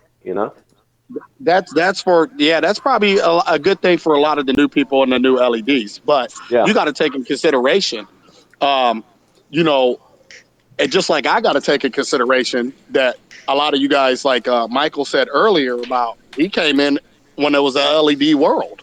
You know what I mean? Oh yeah. For us, we don't need those tools. Only time we needed a par meter to know when our bulbs were taking a crap and understanding. No, but I'm talking about a spectrometer meter though. That I'm actually looking on Amazon right now. Yeah, you can look you can look at a T5 tube, and you can look through the spectrometer, and it will tell you the areas. Tell you the light. Okay, I got and then you can look at another T5 bulb. So you could go from a Coral Plus blue, and then you could look at another Coral Plus blue imitation. I guess what I was saying is that when it came to T5s or metal halides, you still didn't need them because it was a bulb that was set. It was already set. Yeah, but if you've got two manufacturers, you could see the differences between their claims that this one is better than that one. Okay, because you can actually see the spectrum difference. I want to get one, Rico, and send it to you. What about me, Nick? Come on now. I'm going to buy you one. Because it's interesting. We measure everything. We've got temperature, thermometers. We've got DKH test kits. We've got nitrate test kits. I remember when you were talking about the Hannah checkers in your video, you were saying, one day I hope these guys can make a nitrate and a phosphorus, and all these other types of test kits so we get more potassium, strontium, Yeah. Well, that's why I'm saying here's a piece of kit that you can look at your light, because even LEDs have got a shelf life. After around between, I think, probably about 11 to 14 years, the spectrum decays on LEDs. So you could be running that light just like we were T5s, but not know they're decaying. But most people ain't gonna have a reef take that long. So by then they done shut it down, upgrade it. But what if you've got a faulty diodes in there that are decaying after a year, but you just don't know that? With a spectrometer, you can test that because you'll see the decay. Yeah, but what would you really that way, right? Yeah, but what would you really do about it if your corals are not batting an eye at it? You would look at it and be like, oh, this shifted a little bit. Oh well, they still look good. Yeah, it might be 20% of your LEDs before they set the coral, but I'd be like pissed if I bought a new light and after 6 months, half of the LEDs decayed. Oh You know, yeah, and I'm especially on thinking, a well, they Yeah, can't be because the light. especially, you know, you're sat Yeah. there running your lights at 45% and you're thinking, yeah, this is exactly what our corals need. And then, you know, you just look at your tank and you think to yourself, 6 months ago, this tank, I'm sure this tank looked better 6 months ago. And you'll be checking it's the not your water lights. because you won't Yeah, think you're it's the checking your light, water, right? you're Because your lights are checking your new. water, you're doing ICP tests, you're doing this, that, and the other. It's not the lights because, you know, the lights are still on 45%. They look the same, you know, with my naked eye, they still look the same. They're only 6 months old. And it's only 6 months old. But you don't know that spectrum has decayed. You know, it's Because we're not not checking putting I it, out the don't right? think same light. anybody. I think all these things that I think they're good talks, but at the end of the day, nobody understands or really knows. I mean, besides Dana Riddle did do a great study. Michael's right. You know, I'm glad he was actually able to watch that video. Understand lighting is like it's like dissecting your brain and understanding all the parts in your brain, and you Yeah. don't even use all what your brain is capable of doing. You can't Yeah. even use all your whole brain. The thing is, I don't like to get too caught up on it. I mean, these are all great valuable points and stuff, but to fully understand it is ludicrous, because I don't think it's ever going to be possible. You really just have to understand that corals will adapt, and they can adapt, and they've proven to us that they can adapt to pretty much a lot of things that we throw at it. We're taking stuff that's usually in the ocean that's really stable, consistent, you know, outside of the global warming or whatever you want to call it, but forget about that. You're taking something that's stable and you're bringing it inside of putting it in a box, and you're trying to replicate Mother Nature, and it works with you. When you make a boo boo or mistake, yeah, it might start to STN a little bit and then stop and heals over. Sometimes you'll lose the whole colony, but a lot of the corals that you're able to keep for a long time are really hardy. And how did they become hardy? Because they adapted to what you were throwing at it. As far as light, Have you seen Coralfish 12G's new sort of like, you know, mini movie? the little movie, The yeah, short film that he's done. In that short film, he says something which is very valid, that corals live forever. You know, Yeah. basically, you know, they grow and grow they and grow. live They live forever. It forever. is. It's 100% your fault when you kill them. And the only You time they ain't. He die, wasn't lying. it's your fault. So, you know, obviously, you know, if Yep. you think about it that way, that, you know, when you're saying about, oh, the hardy and, you know, they take a little bit and it's you that's doing that, it's you that's causing that and things like that. And when you're saying, you know, you don't fully understand this, you don't fully understand that, do we fully understand the water chemistry? No, we I tell you what, understand what Michael, we. can I just ask Rico a question here? Because you're leading around to a question I was waiting to ask, which it leads straight into that. Here's a question for you, Rico, because Yeah. we look at light, we look at nutrition, we look at whether the system's stable, and then we look at water parameters and flow, you know, and all of those things. If you were to get Yeah. a ratio of those things, would you, like, of 100%, what percent in terms of priority and requirement would you give to the coral? So 20% of the success of the coral is down to light, 30% is down to stability, 50% is down to flow. Do you see what I mean? Where does the light feature in terms of the coral total requirement? If we let light slip a bit, but everything else was perfect, would the coral be that The, bothered? Or, you know, in terms of I I'm importance? gonna think say it. I flow just don't stability think. lighting. There you go. Yeah. Flow I stability missed that. lighting. I didn't know. Yeah, that's what I'm wondering is like it, Yep. you know, if If I we was get to the do it, lighting kind of right, but everything else is perfect, then well, the I coral mean, might be listen, But the well, thing is, better be you've aware. just used the got word situ. One at a stability. time. You know, what But does we got. what does that tailor to? Does that just tailor to the water stability? Because light is part of that stability. You can have No, no, perfect no, no, no, no, you no. have Here's perfect the thing. water Here's parameters, no, no, but no, turn no. your lights Here. off, corals are not Let going me to survive. let me put it like this. the thing is what lighting, right? Let's be real about it, and then tell me if I'm wrong or whatever. I mean, this is my opinion. Light always change. Pure point blank. In nature, you have clouds, you have overcast, you have storms that last for days in some of these environments where these corals come from. Pitch black, no light, no nothing. These corals don't have stability when it comes to lighting sometimes. The majority of the time, it is more stable, meaning set it and forget it, pick something that it likes, and it will probably adapt to it. Um, Mm. I mean, I don't know how you feel about it, but for Here's me, one for you. Sorry, you know when you mentioned about clouds and things like that. Have you ever been out on a beach? Overcast, looks really dull. You think to yourself, and you'll roast your butt off because you're getting more. Yeah, and you get burnt.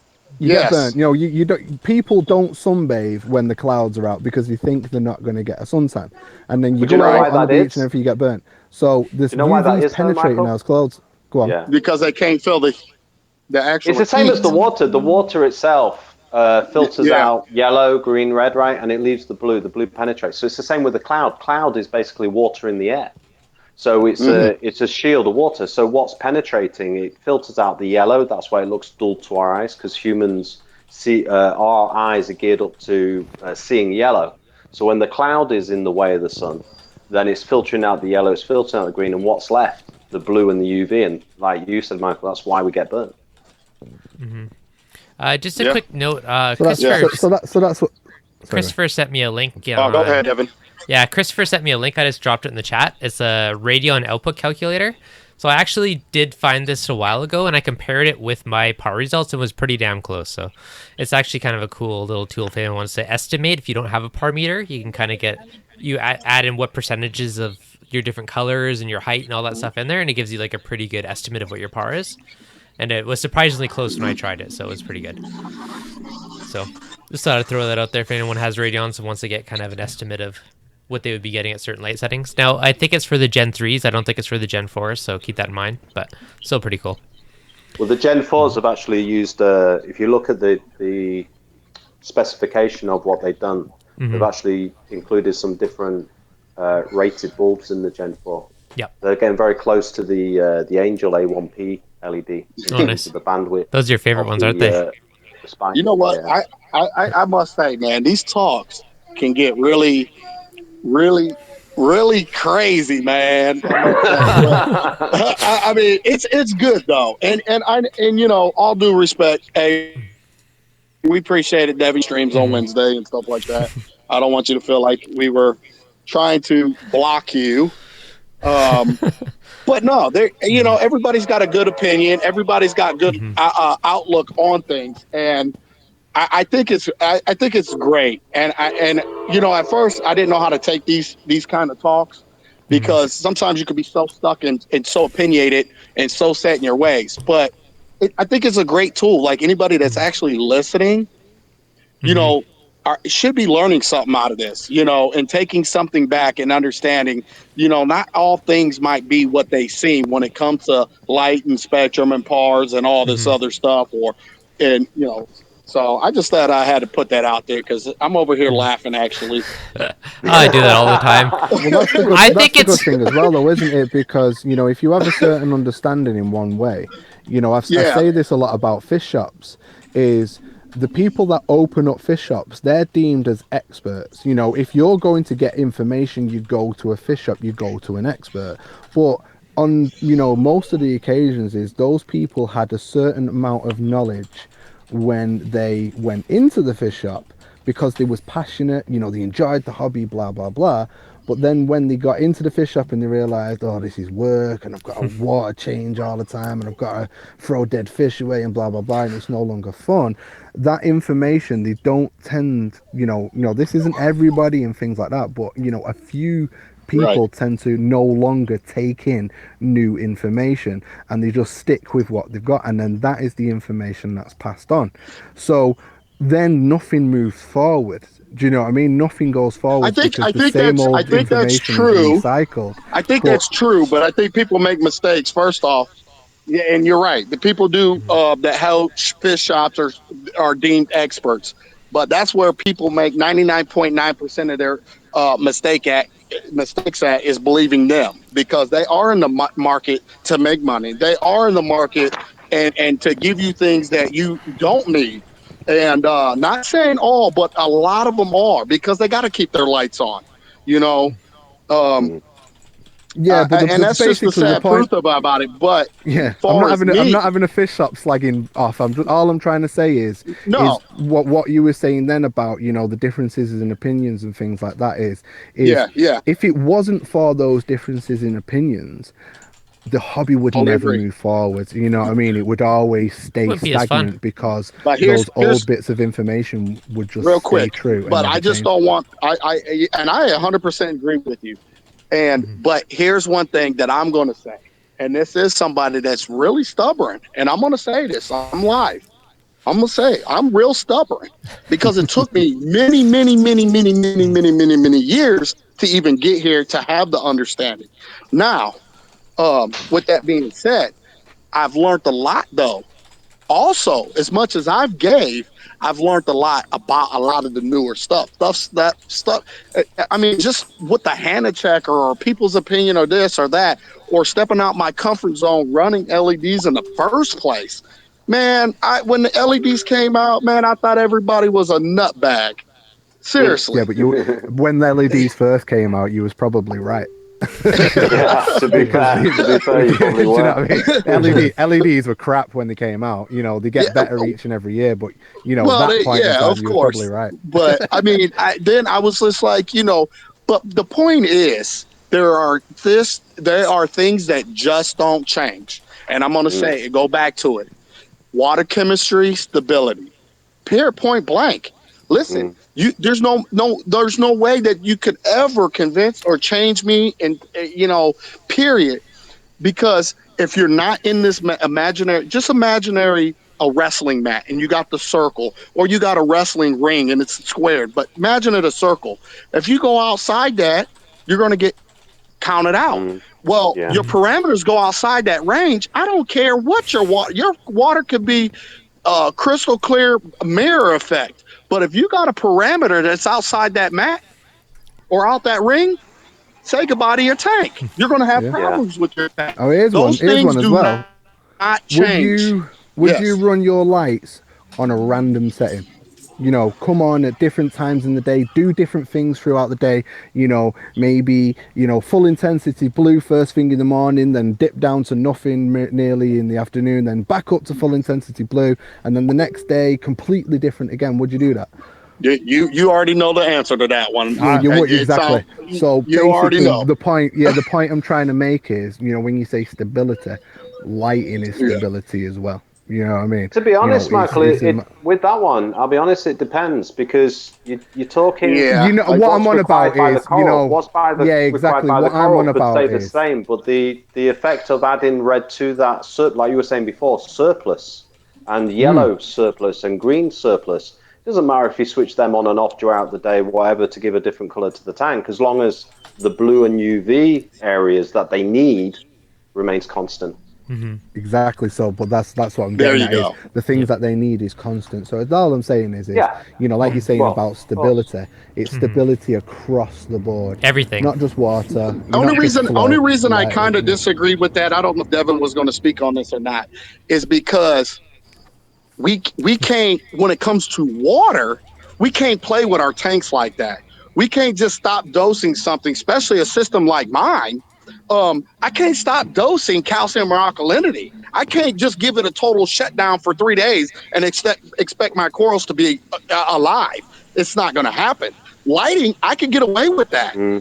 That's my point when it comes to, I don't really consider light to that level. Yes, it's like a yes and no answer. It's not one of those. It's It's crucial. all relative though, isn't it? It's relative with the consumption, because, like, you know, say for example, you're not going to dose the same amount of strontium as you are, you know, thingy, because that's, you're not, the coral isn't uptaking the same amount of strontium as it is calcium, for example. But And when on it that comes to note, though, lighting, you shouldn't really be dosing it Go on. unless you're testing for it, right? Otherwise, you could be saturating too much in your water. Or There you go, Dev. Yeah. There you go, There you Dev. go. Dev. Yeah. There we There you go, go, Dev. nail on the head. There you go. Unless you got a calcium reactor Why are that you doses switching the your strontium for you. Yeah, well, yeah, but there we go. So this goes back to what I was saying ages ago when I was saying about the whole 45% thing. How do you know? How do you know that that 45% is what your corals need? Okay. That's my point. All right. Do you Can want I to know answer how that I? one? No, Okay. No, Do you want I to know wanna how hear I know? Devin. Go All right. ahead. All right. Yeah. So I have not done a video on this, but it is coming. In horticulture, there's something called DLI, which is the daylight integral. It is looking at how much photoradiation a plant receives in a day. I have calculated the Yeah. exact same thing in reef terms for every single coral in my tank. I know exactly how many moles of light or photoradiation each Well, for coral is each and every getting. species For each and every coral pretty much in the tank. Like if you, I don't know if you're looking at YouTube, but I that have it the par requires or that you're giving it. that I'm giving it. Now, what it All requires, I right. don't know. Okay. This is going to be a longer thing, and Yeah, I was gonna say if you've done that, wow. so I don't know Well, every if he's coral. done I know, that, I then know he That's what's needs like to get off gold. of YouTube and make Yeah. money. Exactly. That's like gold right I there. know what is working for me, and eventually once Right. enough people do this, I'm gonna do a video on it with instructions how to calculate it all and do it all. This is still in the works. It's still early. It's a very big, deep, in-depth topic, but it's coming. So I've calculated all for my tank, and I know what. But in some cases, I have a coral at one height and a coral at another height of the same coral, right? So I can see how they're reacting at different things. Like, for instance, I have the rainbow Montipora in 3 different spots in my tank, and it's different colors at different heights and different things. So there's kind of interesting bits like that. But I'm working on some crazy stuff, but it's coming down the road. So on that note, No, don't tease us. on Don't that tease us. on Michael's note of how much calories, quote unquote, or photoradiation a Yeah, coral's there you go. receiving, if He's I pulling a Michael. if Michael I is the king of teeth.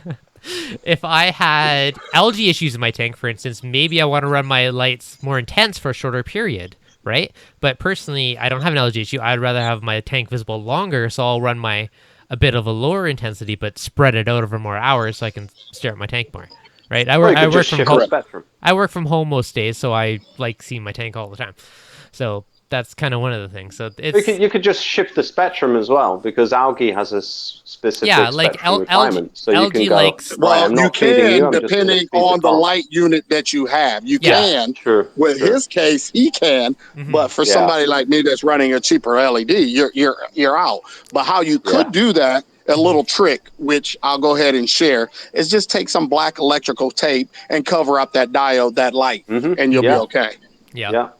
So on mine, like I'm running the Corolab AB Plus schedule, which I modified, and that's 100% for the blues and the UVs, all those spectrums, and then the whites and reds are all 24%. So that's my main spectrum throughout the day. Then I have my bluey ramp ups and all that jazz I tacked on and other stuff. But so far, so good for that one. That one's been working really well When I for get my me. radions, Yes. I will try Devin's template, guys. I will get his template, and I'll let you know because obviously I do run fairly more acros than anything, so more of the finicky corals than anything in my tank, and I'll let you know. And I'm pretty sure Devin's probably going to be just fine. I believe when it comes to that. But So I've been asked so many times of my spectrum and stuff. So maybe this weekend I'll do a video on it with like my par readings and post my schedule somewhere and stuff. But so you guys can download it if you want it. But it's been working. So, but yeah, as with my tank, I did a 2-day blackout on my tank just because I was at a fire station. So I just did a 2-day blackout, and I've come in tonight to do some work and just switched everything on, and everything's like. Hey, Michael.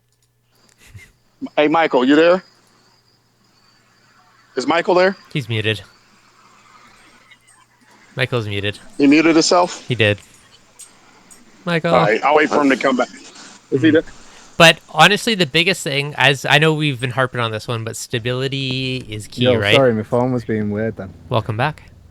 Oh, I just wanted to tell you that I actually, you actually grew on me, and I actually really, really like you because you are like, you're one person that really, no, I'm being serious, because you're one person that since I've been on, really, I mean, there's a couple other ones, but you really, really try to understand this stuff and really try to get down to the source and the nitty gritty on how this stuff actually works. So I applaud you on that, man. Well, the thing it is for me is, you know, if you think about it, like I've said to you before, I'm a baby in this hobby. You know, I'm very, very new. Now I get people who have been in this hobby for a lot longer than I have asking me for advice. And why is that? All it is because I actually want to learn. Anybody can be semi-pro or pro in this hobby just by doing the research, you know what I mean? And we live in a day and age now where finding that information out is so easy. You know, you've just got to have that passion for it. And that's what I was saying about the whole, you know, the fish shop like thing, where when you lose that passion, you know, when it's no longer thing, then you don't learn. And, you know, there's many people in this chat room right now, in this thing, that are so passionate about this thing, and that's the reason why they've sat here and listened to us just babble on. And you know, but if you think about the information that has just been put out from us, whether whether we agree with each other or not, these people can now listen to what we've said, and if they are at a right level, they will listen to what we've said, take from it what they understand, and then implement that into their systems and into their understanding. Now, what we say, watch their system and make sure it's working for them. I mean, yeah, that's what I mean. You know, you think about it. You've got your understanding and your experience. You know, I've got mine. But one thing that I never do is just do something. You know, if you turn to me and wait, Michael, tomorrow, stick your lights on 100%. Trust me, your corals will love it. I would say no. No, you wouldn't, Michael. Let's be honest, because we got one individual that came in our life somehow that has got us to do things that we probably wouldn't have done on any other terms. You know who that person is? Oh, my wife. Yeah, she can get me to. Oh, him. No, to be honest though, you know the thing is though, even with him, I'm just playing, Nick. I literally, I question everything that he says. Everything that he says, I question. Am I wrong, Nick? Am I lying? Every single time that he sends something, I question. It's good though to question everything. I don't want to be the type of person. Yeah, because I don't want to be where it's just like yes sir, no sir, 3 bags full sir, because I'm just nodding my head. Right. Because I want to understand what it is that people are telling me, so that when, say for example, you ring up a tech support company, you know, something's happened with your PC or whatever else, and they say, press this, press this, press this, and press this. It's fixed. Okay, thank you. Off you go. It's broke again. Now you got to ring them up again. Press this, press this, press. But if you understood the reasons why they told you to press those buttons, next time you fix it. Do you know what I mean? Yep. Do you get me? So that's that's the reason why I am the type of person that I am, because I don't want to ask people more than once. I want to understand why it is, what's happening, what's going on. Good luck with that. If we're going down this route, this is what I'd like to say. It's like with Rico. See, Rico, I've got a lot of respect for and a lot of admiration for, because when I used to chef, right, I could feel the dish. You could feel that it was right, and then you would taste it. Yeah. With Rico, the way he reefs is with like instinct and gut feeling, but he's on the money. Like, we look and research and provide ourselves with evidence of, yeah, I'm right, or I'm justified, or this person told me that, and I'm going to check it out, and yeah, that's right. Rico has this, like, he feels it.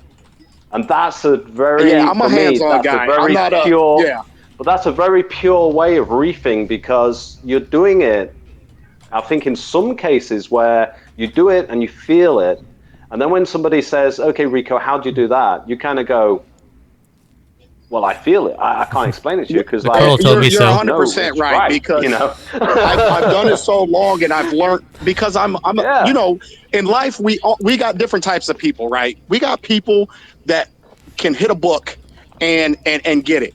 I'm not a book guy. I'm not that kind of guy. I'm a hands-on. I have to rip it apart, and I got to put it back together. I got to dissect it. Don't give me a book and tell me, okay, so what did you get from this? Don't give me that. I can't. No. Let me play with it. Let me work with it. If I kill it, I kill it. I know what I did, why it died. Well, what not to do next time. And over the years, that's how I got to where I'm at, by being hands-on and understanding. And one thing I can say honestly, as is spending hours and hours in front of a tank and staring at a coral and trying to understand why this coral over here is polyps out and this one's not when I just fed the tank. Is there something bothering it? Is it not getting the right light? Is it in a bad spot? All this stuff. That's how I learned how to reef.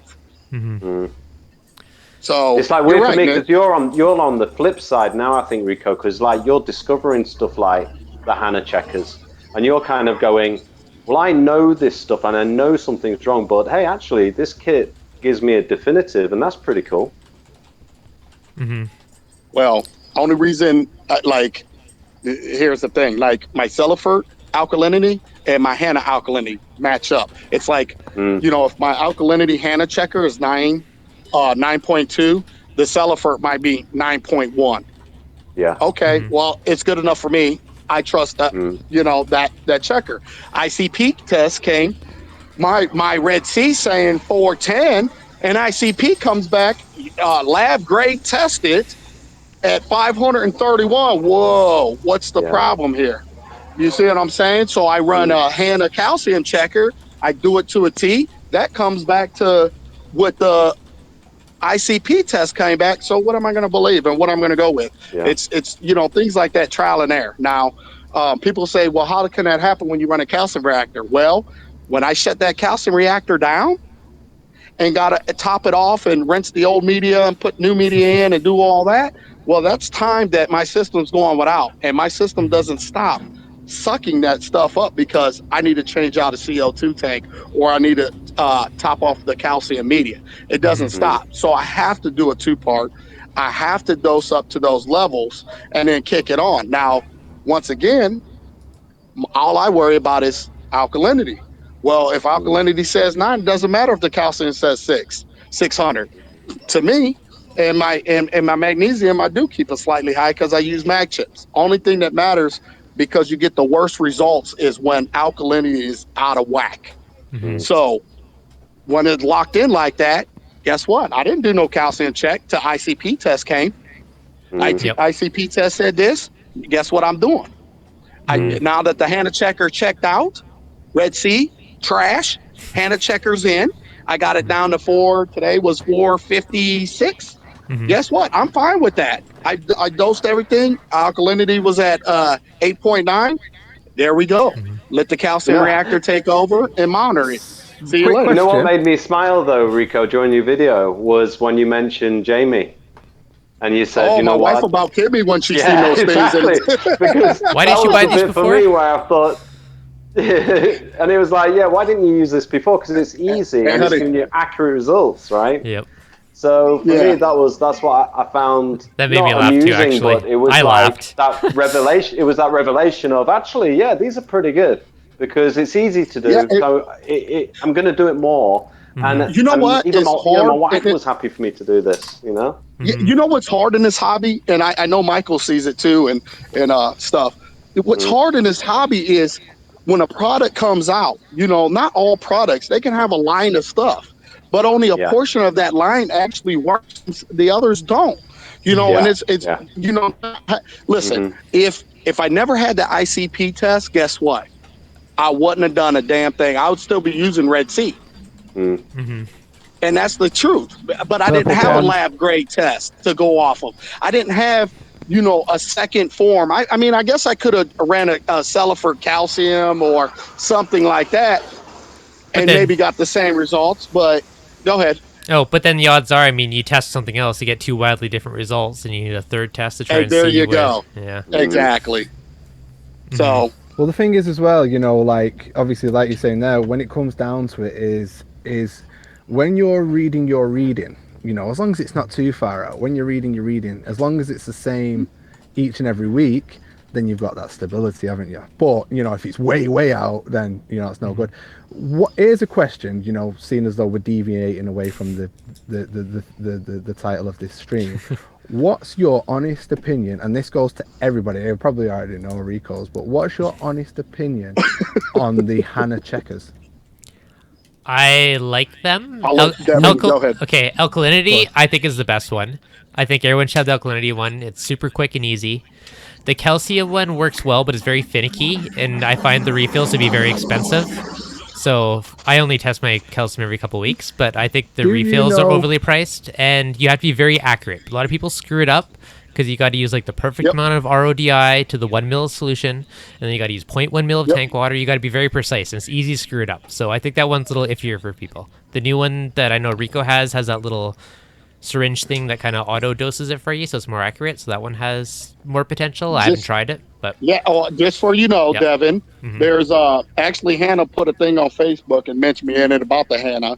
I Mhm. put it on that Hannah video I did, so Yep. you could click that. You can go straight to them. You could buy that pipette separate because I Okay. asked them, and they can. And if you guys Oh, that's good. Nice. complain, if you complain, he will give and put it on there on my on the comment section. And he said he'll give me a 30% discount code for you to buy get it for 30%. Nice. There you go. Awesome. Discount. So Everybody complain. listen, Yeah. Well, the thing Even is, from the UK. Just tell me the Rico discount code for everybody. have you seen what the have you seen what the deviation is in the test? Have you seen it's in the instructions and everything. It's clear as day. Have you seen what is it deviation? Is that the right word? Yeah. well, they all have The deviation. accuracy, like 5% or 10 or whatever it is. Yeah, they all have that though. The thing is, that's a possible deviation as well. It doesn't mean that It is. always It's not set in stone. And Yeah. the What you gotta think- deviation, what you gotta once think again, about could is as be well- on user error. They got to put that in there Yeah, because, like Devin But said, what I'm saying is, you know, go ahead. You there? Yep. No, Michael. What did you do? Knock the mic over? Yeah. Okay. I'm excited. On the I note. ordered that. Okay, I sorry. ordered that calcium test kit Yeah. based on Rico's video because I knew it was a pain in the butt to do to operate. Dude, I got that thing down so fast. It's not even funny. I love it. I'm not Nice. going back to anything else. Okay, just to finish off on those, the third one I have is the phosphate one. The only thing sometimes if I get distracted and walk away, because you got to wait that minute and a half or whatever for it to finish the test, and then the Yep. result goes away before you look at it, and you're like, you got to redo the test. Yeah. That's my one kind of gripe with that one. But otherwise, the alkalinity one's my favorite. The rest, I think, are, depending on the person, can be more finicky. Sometimes But it shuts off. But is it a really a gripe, or is it a good thing because it forces you to not play around when it comes to your testing? well, it's You more see? that I test I'll start one test and start another test, and I'm like, oh, where was that one? And it turns off before I look at it, or if I run out of the kitchen for a second. And yeah, that's my only complaint. But otherwise, it works well. Alkalinity one, hands down, everyone should have, because alkalinity is, in my opinion, one of the most important things to check on. It's the only one I check weekly. Hey, The Dev. rest I check every few weeks. Yeah. Hey, Dev, check this one out. Imagine if Hannah provided you with a Wi-Fi app. So when you were doing the tests, instead of it just doing the reading, it would send it to the app for you. That'd be So handy. you could leave it testing and walk away, and then when you look at the app, it sent the reading to your app. That'd That be sounds cool, right? good. That'd be Yeah, wonderful. but Then they but cost what would that unit $100. cost? Then they'd be double the price. I'm just thinking that'd be a cool for me. Yeah. That'd be a cool idea, right? And then you could put it on a graph for you on the app, and so you could track the graph. And I think would, it's just if you something they wanted haven't to do thought of something yet. like that, I would love That'd to be see cool. that integrated into the Apex, though.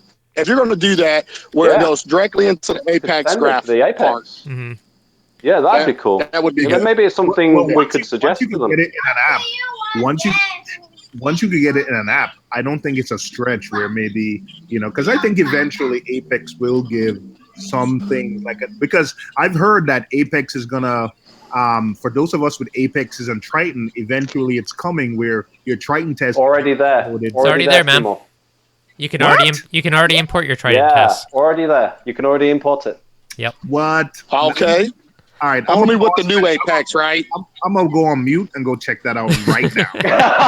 No, hold on. Is that with the old or both? I don't know. I don't know, Rico. I got told by my friend Vince, who's the UK Triton distributor. He told me that a couple of weeks ago. Maybe that it's import coming. now. Maybe it's live, but I did see that in one of the Macna videos. and it's one of them they mentioned that. Eshan, who you spoke Okay, to, yeah. he announced it at the Machna. Yeah, he announced it at Machna. Yeah. Rico. Okay. I'm still looking. I've seen there's a YouTube video on it. Maybe it's coming in an update. I don't know, He but talked about it. it's either there or coming very soon. So one of the two. Yeah. Well, yeah, That's it'll happen. crazy. So once one app has it, I'm pretty sure it's not a stretch to, I guess they have to do the right security. Maybe they trust Triton enough, but I'm pretty sure it'll be coming easier, where they say I'm pretty sure that's coming. That's not hard to do once you have a method of, you do a test. Once you could send it to an app, it's not a stretch to say, okay, just, upload Well, it. my thinking, Seymour, am I right in my thinking is that if the checker unit displays it on an LCD screen, it's got to know what to display, right?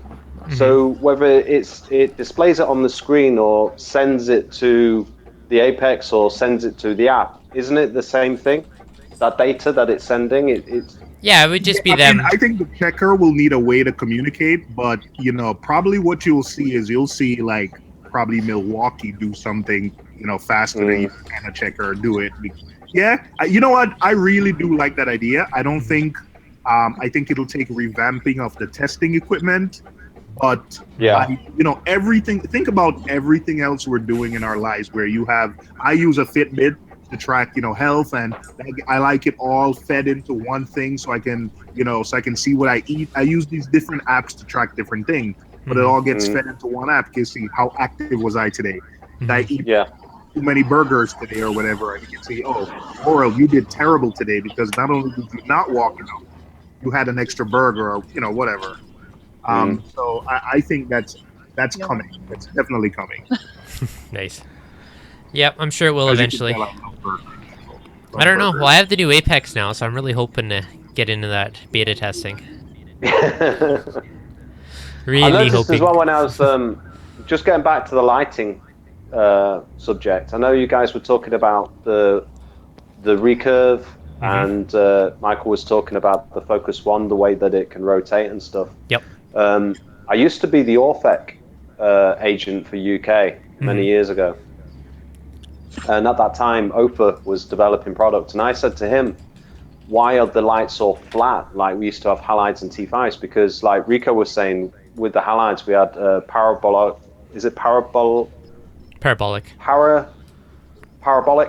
reflectors, which used to bounce the light all over, Yep. And I said to Opa, like, why don't we make the LEDs curved to eliminate that shadowing and get that crisscross lighting? But I find in the industry, it's one of those that it's very hard to give manufacturers ideas, because a lot of them are of the opinion that they don't take on ideas very easily. But if they thought of it, then it'd be fantastic. But if someone's giving it to them, they kind of go, oh no. And I think that's not just them. I think that's across the board. That goes back to what Michael was saying. Somebody's been in the hobby a long time versus somebody like himself. He's a rare breed, and likes to ask and want to know why he's doing what he's doing. I mean, there's a lot of other people on here, but he's really on it. So that's one of the reasons that's what I it like is. the That's what it is. Because the curve brackets, and they do a hanging bracket that's also a curve, and that's why I like the Reef Brights, because I thought, hey, that's doing what I suggested or I wanted to see done. So Okay, so That's here. like what I said earlier as well about the whole fact of this the saltwater side of things being so military regimented is Nick made a point earlier when I was thinking, because I picked him up on the fact that he mentioned to somebody about washing corals with tap water. Now I'm in a mindset of what the are you doing that for? You know what I mean? And it's like, so, obviously I'm in a certain mindset, and then I'm speaking to Nick to say, why have you said this? I've not just straight up said, what an idiot, or whatever. I've questioned it and as to thinking, but, it's like with, say, for example, dipping corals in Dettol, household detergent, basically. I think it's Lysol in your country or something like that. Pine-Sol. whatever it is. I don't know what it's called, but you know, Not all of these recommended. things because it doesn't have a fish label, or because it's a little bit of a break Yeah. from the normal road. In this hobby, as in the saltwater world, people won't even try. You know, so you were saying there with like the reef brights, for example, he likes them because they come curved and things like that. But they're an individual light unit. You know, if you was to give a hobbyist 5 of those units and said, stick them over your tank, 99% I would say would put them on a flat board or mount them in a flat way, because that is the mindset, because people are not thinking about how can I do things different. It's too Well, more people of like to follow each other versus thinking outside the box. that's the thing, you know, that's the comparison that I'm trying to make between fresh and Yeah. salt. Is in fresh, people will DIY, people will go out and buy some PVC and make a reactor, or you know, make their own canister filter out of a bucket, and you know, stuff like that. But do that in the saltwater hobby, my god. What are you doing? I know what you're talking about. I build everything. Jacket. Yeah, exactly. So when it comes down to the whole curvature of lights, and like I was saying about the recurve and the focus one, I personally think that these are going to define the way that lights are manufactured in future, because it has taken for somebody to finally do it. You know what I mean? Once somebody does something once, then the people that are just, you know, staying on the same track, staying on the same road, then they can make that deviation because they've got somebody to follow. Do you know what I mean? So, Yeah. you know, I personally think that, you know, the recurve and the focus one will be, you know, a new genre in lighting, without a doubt. New Now, generation. don't those radions, Devin, you got the new, no, you don't got do you got the fours? You got the new ones, right? I got You the got the new 3s. ones. I may have the Well, 4s you got the soon. threes. Oh, I have. I've seen, here's another A thing. buddy I've seen might buy people mine, mount- so we'll see. I've seen people, Okay. example, 2x2, so 2 at the back and 2 at the front. You know, so they'll have, Yeah. where you would normally have 1 straight over the middle, they have 1 at the back and 1 at the front of the tank, for example, if you're looking at a normal style tank, not peninsular. Now, if that's the case, then why isn't the front light angled towards the back, and the back light angled towards the front? If I had a canopy, Imagine I would do doing that. the- It's a great way to do it. If you think about, if I had a canopy, I'd do that. But can you only do it if you've got a canopy? Why? If it's wired, you know, if it's hung on wires. Well, you could, but I don't like seeing. Make the front wires. But then, if I'm sitting on the wires, couch, I'd and have then this hang- bright LED diode staring me in the face and drive me nuts. That's why with the canopy. People have to do custom racks to do that. I think. you No, have to what I get was these- asking about the radions, don't they got the new ones that got the diffusers, like the round pucks now that are Yeah, so they have their little parabolic shape, and it gives you more even spread rather than focusing it. So that's kind of the main deal. But actually, on this, I have a big question. I had them, Rico, and I was just showing my video Back one of second. my stylo, the bottom die. So it makes a difference, but it's still a single point source of light. okay. So there you go. Devin, So what was you saying, oh, sorry. Go on. Devin?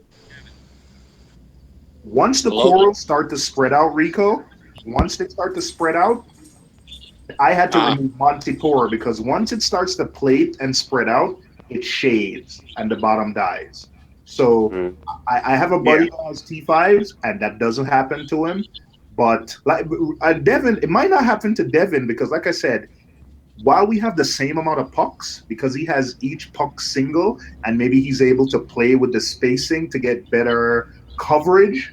But I have 2 G4 Pros on a 4-foot tank, and I would need to get another one and either put it in the middle or get another one and turn them back to front to get, because my corals, the back or the bottom, as soon as they grow, even something like a green slimer, the bottom of it has no polyp extension, because as soon as it grows, and I was getting the same thing with like the Kessels. So these LEDs, you have to put more units that you think to have, probably good coverage. Or buy extra 15s. See, another thing that you could do to sort of like, obviously like you were saying about the whole light hurting your eyes type thing. Say for example, Dev's got 4 radions across his tank, all facing down. Now, why not have the two left-hand side ones facing towards the right and the two right-hand side ones facing towards the left? You know what I mean? That's a good You know, idea. something like that. And if That's I a had good a, idea. You've what I was already- talking about earlier. Why Yeah. doesn't Ecotech, so the mounts that You've Ecotech sells, already oh, you're cutting out, made- Michael. You're roboting. Yeah, the bad. But the you- mounts that Ecotech makes, they don't have any. Well, yeah, you know what I mean. So if you angle the lights in that way, the DI. Well, it also depends. On a wider tank, you would definitely have more benefit with Yeah, that.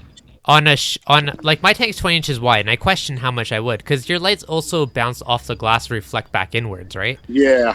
Yep. So you are getting that rebound effect on like a regular sized tank. I mean, if you have a 4-foot tank or something, then yes, I think you'd receive a lot more thing. Sorry, Phil, it doesn't hurt my eyes. This is If you distracting. imagine it on your tank, Dev, you know you've already made a DIY bracket. Yep. You know, so you've already gone down that road. Then you know if you was to extend just one side or something like that, so Oh, the it'd be light easy to angled. do. Yeah. But you know when you're saying about the light bouncing, what's better, light bounce or direct light? Direct all day, isn't it? Yeah. You know what I mean? Hey, Dev, So- Dev. Yeah. You know when I designed the initial design for Ecotech's bracket, the RMS bracket. And Yeah. you know when I put in the feature where you can rotate the bracket. Yeah. What they could do, if you want to suggest this to Ecotech, is where that mount is where it rotates. Instead of it being a rotational mount, it could be a ball and a socket. So that way you can rotate it, but you can also tilt it in any direction. So it'd be a ball joint. That would be a good Yeah. idea. I But- think that would solve. Yep. Super easy way though. Just drop in longer screws on one side and just let the one I hang think lower. I think before Devin goes there for them on that, I think Devin has their tools already to invent Yeah, that. you could. and you then could, and then send them be the the prototype you know. I rather see Devin make the money than Ecotech could charge everybody $200 for that system. I could 3D print up a mount in no time. I'm telling everyone right now. So I said, I bought.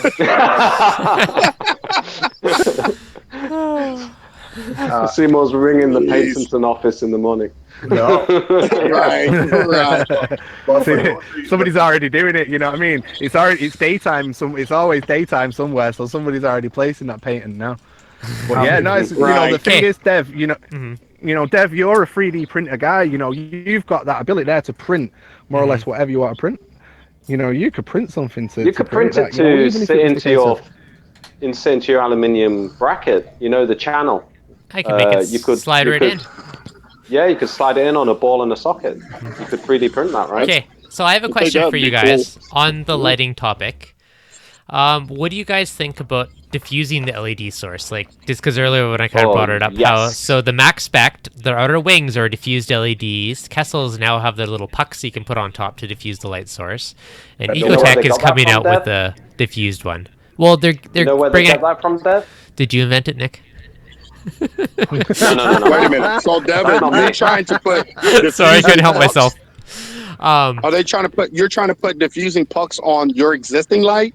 I'm gonna try it eventually when they come out with it. But so Ecotech is coming out with that diffuser like BRS's last Yeah. video.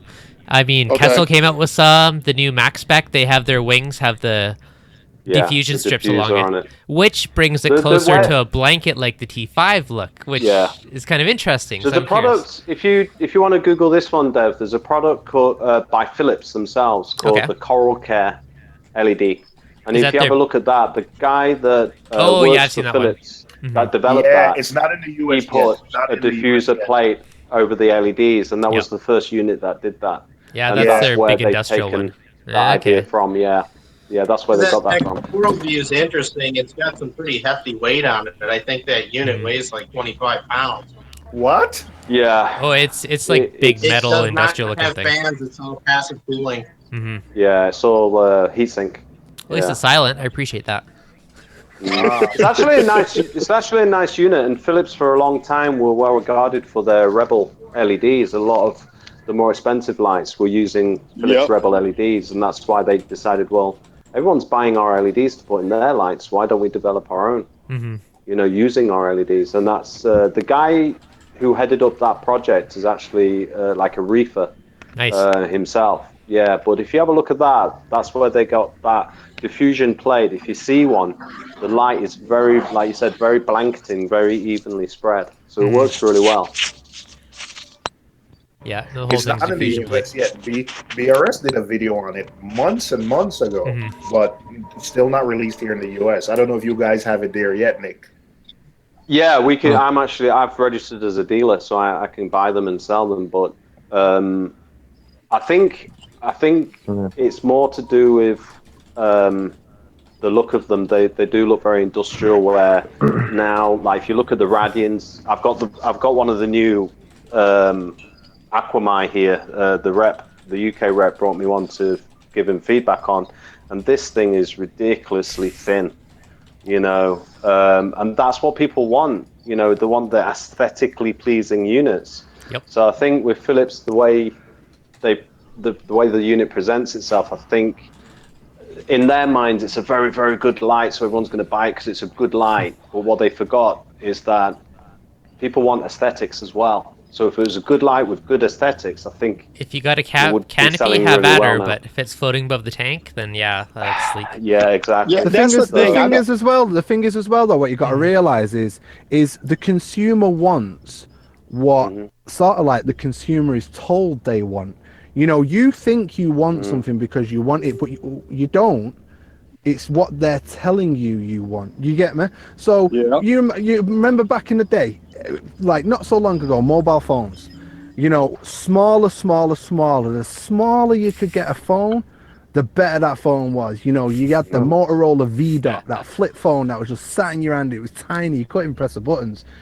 So small. But now, They're if getting you look bigger. at what we're going for. We're going for iPhone flipping 8 pluses. Samsung Yeah, I got a Galaxy tablet on my Notes. hip. I got a tablet on my hip. They call that a tablets. We're going bigger and bigger and bigger. Now, why is that? Is that because that's what we've wanted, or is that because what has been directed towards us? Now, I'll tell you why that is, Michael. It's because the I think screen that's a now we've got combination of things. multimedia on the screen, so you can watch Yeah. movies, the pictures. So now people yeah. want it bigger so they can see the content better. Where before the old ones, you didn't have that on the phone, so you didn't need that. If you know what I mean. But again, stylization of the phone as well. When it comes to the whole glass back, not being able to open the phone and things like that. Why are we doing that? Apple, put that out there originally to finger, and everybody else was doing the removable back and blah blah blah. But it became the point where because Apple put that out there, that became the norm. Now, basically, because that was manipulative. They've done that, and people have gone down that road. That's what they've decided to embrace. Now, what point I'm trying to make is when it comes down to aesthetics and things like that, the aesthetically pleasing thing is all based on what the trend is of the moment. Remember, last year before, maybe a couple of years ago, everybody was going white. People wanted white televisions, white speakers, white this, white that. Everything was white. The norm is black, but everything was white. And we had a short period of time when everything was white, but now we're going back to black again. Everything. Well, history repeats itself too. I mean, you used to have, look at if you're fashion. old enough, you knew shag carpets were in the house, and But yeah. So what I'm trying to say is, with the aesthetics of lighting, it's based on what they're making us feel that we want. You see loads of or need. Yeah. So when you see it, like, say for example in the UK, we don't have certain products in the UK. Now the reason we don't have those products is because the distributor is saying that zero button we again. don't. What? Oh, so you just broke up on me then. Oh, sorry. Yeah, I was just saying that the reason why we don't have certain products in this country, it's because the distributor have deemed it so that we don't want that. We haven't been given that choice. They've made that choice for us. So that's what I'm saying with this is when it comes down to lighting, say for example, going back to the Focus One that I've just got, yes, it is a very industrial looking light, the light box and then the light head, it looks very industrial, but I actually like it. I actually like the way it looks. So, am I, weird for liking that because I'm not going with the flat, square style light or whatever? it's all down to personal preference, really, and whether Yeah. you're going to think Yeah, I outside feel the like box a little bit. for me, aesthetics on the light don't matter because it's going to be behind a wall. Mm-hmm. But I look at it too, and I go, well, what kind of results are people getting with those coral views too? Is anyone really using them out there and getting good results with them? Mm-hmm. Yeah, again, obviously the thing is as well though, aesthetics are a major factor. You're not just, Oh yeah, some people you're are not just all going to do about a that. thing because if you've got a rimless, braceless tank, for example, Mm-hmm. put in like a brick with a light coming out of it, not very nice. So Yep. it's aesthetics are definitely a thing, and aesthetics is Oh what yeah. sells everything, Mm-hmm. in a way. But the aesthetics that we perceive have been what people have dictated to Yeah. us, It, and like we've just been saying about angling the brackets and things like that. That could be manipulated by ourselves, But see, and then on the yeah. industry would look at it and go, people like that, we'll build it. You know So what I mean? on that note, though, if I had a canopy, I would be all over angling them. They'd already be angled front and back because I know I get better coverage that way. Yeah, But well, exactly. on a bigger tank, I question on a smaller tank because it does rebound off the glass and come back in, so you do get that fill light. However, but like because I've open top, if a light was angled back towards me, I'd be sitting on the couch. All I would do is focus on how much seeing that light would annoy me and distract me from looking at the tank. But the thing is, as well, there's always ways around it, isn't it? Say for example, if you put the two lights directly opposite each other, or you put the front light a little bit lower down, you will block the main beam light from the one at the back, If you're the one straight that's going on, towards your eyes. if you're at Yeah, an But Dev, angle, what you could obviously, do is you could just Dev, what you then could the do with yours glass- is you could just heat up the middle of the light and grab it and just bend bend it in, it over yeah. a little bit. Just Yeah, just inset it put a inside, nice yeah. little crease down the middle. But basically, I what can I'm just saying build a is, big paper shroud around it. yeah, and with it is, like with that is, you're saying yeah, but when it's bending towards the tank glass is going to diffuse it because it's going to reflect the actual scape and everything else is going to absorb it, etc. So there's ways around everything, and No, for you're sure. either a glass half full or a glass half Yeah. empty person, aren't you? Really? Oh, I'm all about Yeah. experimenting. To be honest, I think that's what good. if you designed a light to do that, then what you could do, I don't know if you've ever seen like Well, look. Michael, the film studio lighting that they use, they have the little square flaps on the side of the lights. So, you could incorporate a little hangover of the housing so that acts as like a blind, if you Oh, like. do you mean like on the That's- front of a camera, like a matte box? I guess Yeah, that comes the Okay, old down to how studio. much. okay. That's Yeah. way too Yeah, complicated. yeah. So they have the flaps like Way too So complicated. those flaps are on the. Wouldn't Those look as flaps good. are like a. Okay. Pot lights. Super simple pot lights for the bob swivels. Very easy. Slight little swivel either direction. That alone, super simple solution, right? Yeah, they could do that with the Radian. Like your puck could swivel inside the housing, right? Yep. Super simple. Yeah. Don't have to have anything Hey, sticking that out. one as well, Seymour. Yeah. Yep, I'm Seymour's just sat there writing it all down. I'm taking notes. I'm taking notes. Plus, this is gonna be posted later, so I can always watch it Yep. a bunch of times. Solidify those amazing ideas that we come up with. Dev's going to take it down first, edit all of this section out, and then Yeah. we'll upload it. It just starts and I've ends. You're like, got an where'd the stream exclusive go? for you, Devlin. I've got an exclusive for you. Michael knows about this one, but I was speaking to the acrylic not guy ex- that we both know, and not exclusive then, is it? and he's going to make a cylinder upside down drop off tank for me, all in one. Oh. You've So heard I about haven't that seen before, one done haven't out you, of a Dev? cylinder yet. I heard Yeah, about that upside one. down. Have you heard about an upside down cylinder drop off tank Yeah, before? because I told you haven't to do it. So I told you to do it. Do you remember the meter wide upside down drop off tank that I was going to do and flipping, and now look, Nick's doing it. Oh, I wonder how you got the idea for that one. The idea was leaked. It's all over the place now. I'm only messing. All those UK guys to be are doing honest, it. with that tank, I mentioned, basically, I can give it up now because I'm not doing it. But originally, when I was doing this whole rebrand, reshuffle of the Aaron's Aquarium channel with the studio, etc., I was going to make the 7-foot tank into a freshwater planted tank, and I was getting a meter circle acrylic drop off. I wasn't doing the upside down bit because I didn't want to, but the meter drop off, it was a circular tank, which was a meter circle, which was a drop off, and it was going to be a reef. Now that was properly cool, but since I've done the studio, it wouldn't fit. It just wouldn't fit. I haven't got the space available, so it's mine's going to be smaller, so you can always borrow it if you want. I got mentioned about about doing a smaller one, but what do you do? You can borrow mine. I wouldn't want a smaller one. It's like, what's the point? So what I mean? It'll look cool. Just for your guys' crazy antech, my jellyfish tank is lit from the bottom, so I can glue some rocks to the lid, then I can have an upside down jellyfish tank.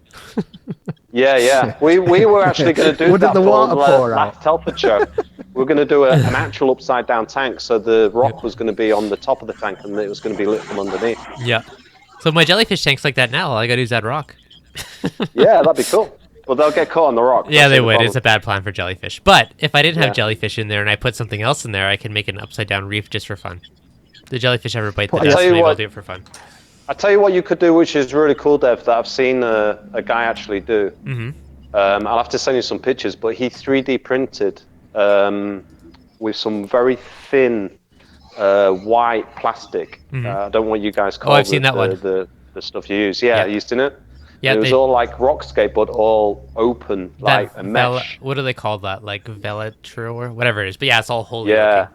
It's like organic looking thing. Yeah, that I thought looked really cool. That'd look nice in a system.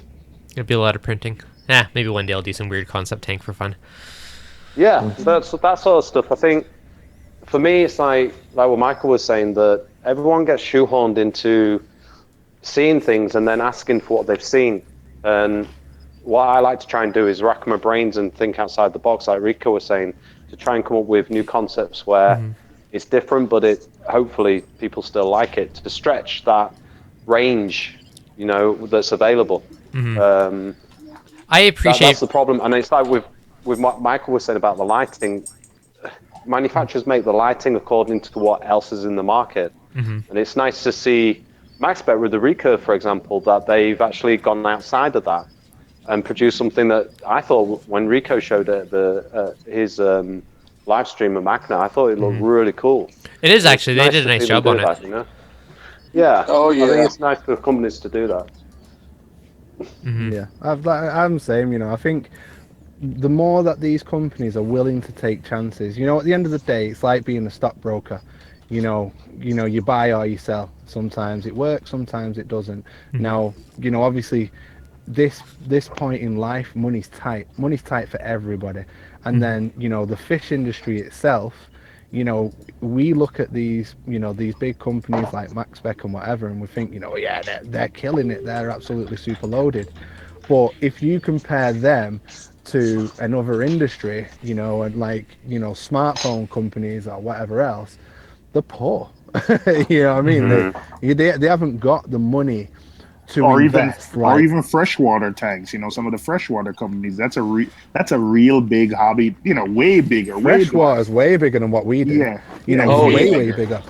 Yeah. So when it comes down to it, for these people to innovate, it's a big gamble because they don't have as much. So like, Apple, for example. Well, I'm using Apple as an example. I'm not going to use those as an example because they don't innovate anymore. They just copy. iPhone X. But they copy well. Michael loves Apple. They don't copy well. So, but they started as innovators, but now they're not. But it's one of those where, for me, this industry doesn't have enough money or balls to do these innovations, you know what I mean? And it's a shame, really, because there's so much available. Even if you look to other industries, which our hobby does quite often, you look at other industries and then bring that product into our industry, there's loads. And then, if you've just got the balls to just develop and tweak and I'll things be honest like with you that. then, Michael. It depends on the company. Do you know how much Dicon, who Kessel is a brand name of Dicon, so Dicon owns Kessel, if you like. Do you know how much money they spent on developing the dense matrix LED that's in the Kessel? $30 million. They spent developing that product. But the thing with Dicon is the Aquatics LED light is just one product of one of their brands. So, not like you say, not everybody is comparable to that.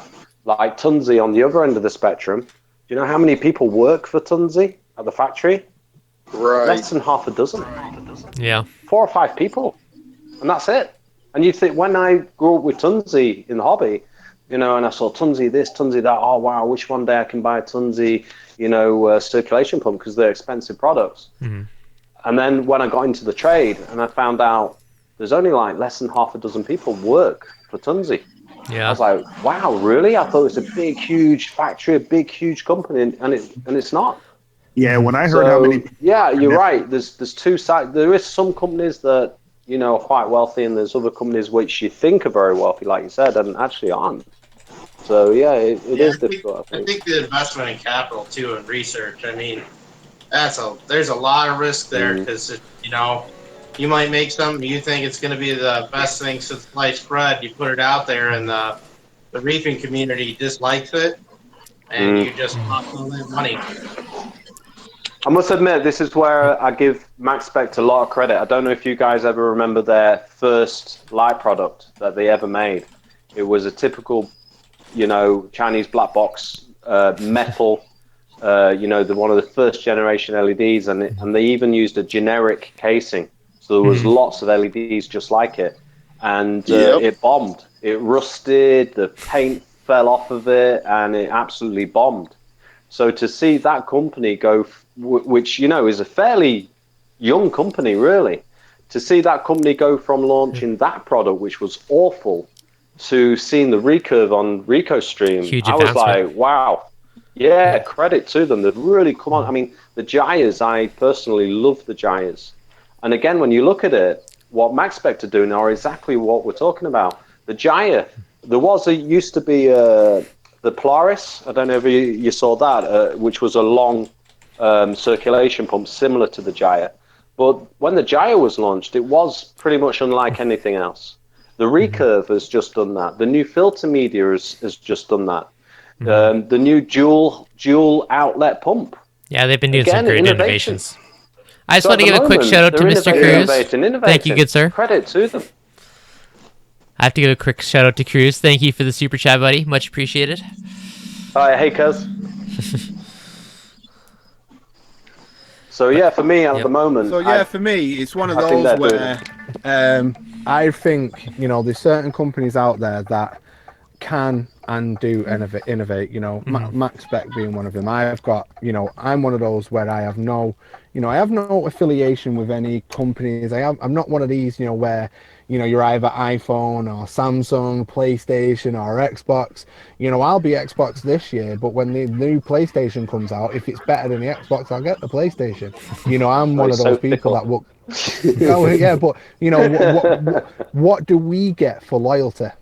As consumers, what do we get for loyalty? Look at when you stay with a mobile phone provider for a long period of time, and then things start messing up, and then you ring them up and say, this has happened. Can you, I want some form of compensation, and they say no, or they're charging you a fortune. You're like, I've been with you for 10 years. Yeah, so what? You know what I mean? And that's what you get. So as a consumer, what do you get for loyalty? Not much. I say that with my cable provider. They're like, hey, half price for new customers. I'm like, what about the loyal guy that's been with you for years? Nothing. That's what I was just about to say as well. All these new customers getting 32-inch televisions if they sign up for a 12-month contract, blah, blah, blah. It's like, well, can I have a television? No, we've already got you. So that's what I'm saying is when it comes down to it, I've got no affiliation with any company or whatever. I'm solely focused on who's doing good things. And for me, MaxSpec, every single time are innovating. They're doing something new. They're stepping that one step forward. They're not making the regular standard flow pumps that everybody else is doing. They're making the gyro. That pump that they've just brought out, that double outlet pump, they're not making normal thing. They're bringing that double outlet out. They've just done the recurve. These are all gambles. Generation gyro was not good. And the second generation, they fixed all the first generation. Exactly, you know what I mean? But the thing is, with first generation anything, you're always going to have, you know, Learning. something. There's always going to be some little tweak or, you know, irritation or whatever, because Hey, you've I'm got, you know, you've got to learn of that, you know, and the best way to learn is by getting somebody to do it for you. You know, you know, that's why people spend hundreds of thousands on R&D and things, and then even hundreds of thousands of more by giving it to product testers. You know what I mean? So, you know, with MaxSpec, like I said, it's one of those where that company really does break that mold, and I've got nothing but respect for a company like that. You know, because they just really do thing it, and that's another reason why, you know, I've latched onto the Focus One, because if you think about it, realistically, in the aquarium game, it's a no-name company, so on the most part, nobody would touch them with a barge pole because they don't have the branding, and that's the biggest issue with the hobby is everybody goes for the brand names, you know, and it's the same throughout the world. You know, you look at sweet corn, you know, corn in a tin, you know, it's corn, but most people, like, I'm talking UK now because I don't know American brands, but most people will probably go for Green Giant sweet corn because it's a bigger brand name than Asda Smart Price sweet corn, which is a cheapo name. Now, people won't buy that because it's classed as a cheapo brand, but in that tin, it's sweet corn. It doesn't matter whether it's in as the Smart Price tin or a Green Giant tin, it's corn. You know, it doesn't make any difference. Yeah, maybe it might be organic or whatever, but for the most part, it's not. So what are you buying? You're buying a brand name. So when it comes to like the Focus One and things, is, you know, I'm not interested in who the company is, what the company is doing. It's what that product is. You know what I mean? And But then that you need to product be for able to me, measure the quality of the product. So that's why I was saying about handheld yeah, spectrometers. Use instruments to let you determine what you're getting, exactly, you know, yeah. actually what it's delivering to you. So that's why I for look me at with it. that product, looking at it on paper, you know, looking at what they provided you, like I said, first of all, they provided you with a spectral trap. They've provided you with that. They You know, should. some companies, big name companies that are very, very trusted, don't provide you with a spectral graph for their lights. You know, so what does that say? Ain't You that know, you're crazy? trusting. But people aren't You know, asking, they, Rico. Right. People aren't asking. They're but people just aren't seeing the That asking. box on is the That's it. shelf. They're not Right, asking. I'll be back in 10 minutes. Okay. What was it? yeah. Norris. That I think that every light should you have know it. I mean, if you go to the ball bit of hardware it store, should be most of them have a spectral mandatory. graph. Exactly. I Exactly. agree. Yeah.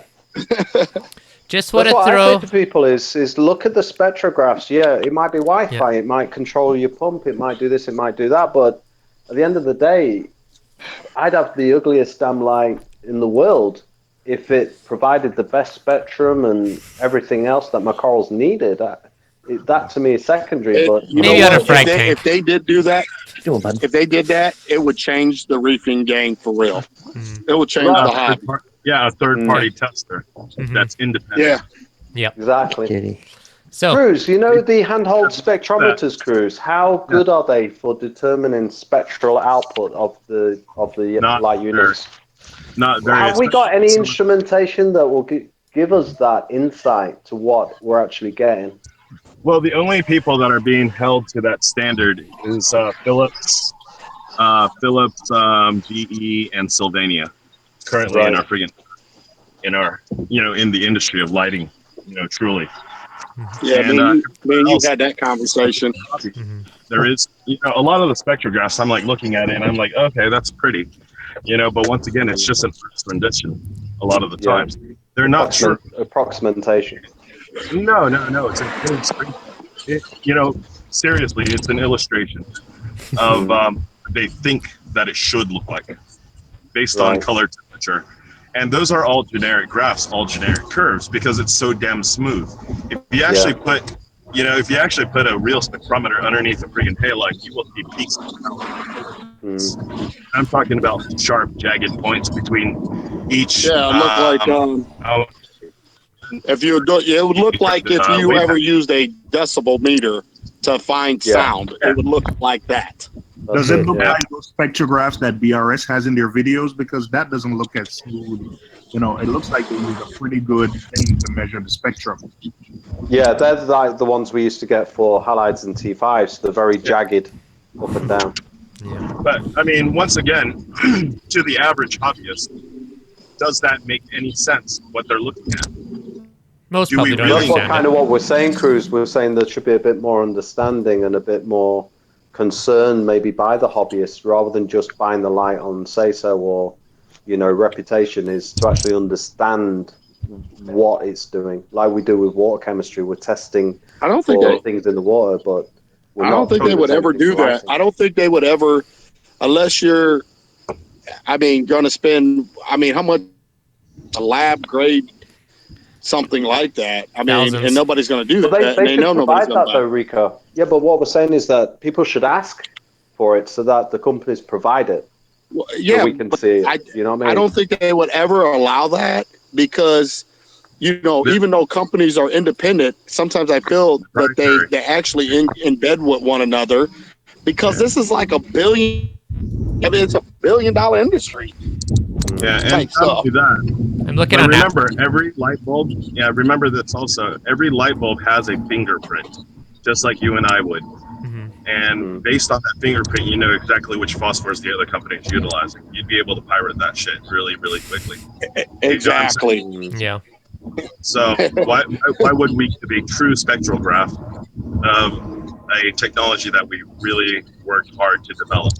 The right phosphors at the right percentages, at the right oxidation level, with the right doping, and also the right delivery mechanisms. Why do we need to give up all our secrets? Right. So, I mean, the proprietariness is great.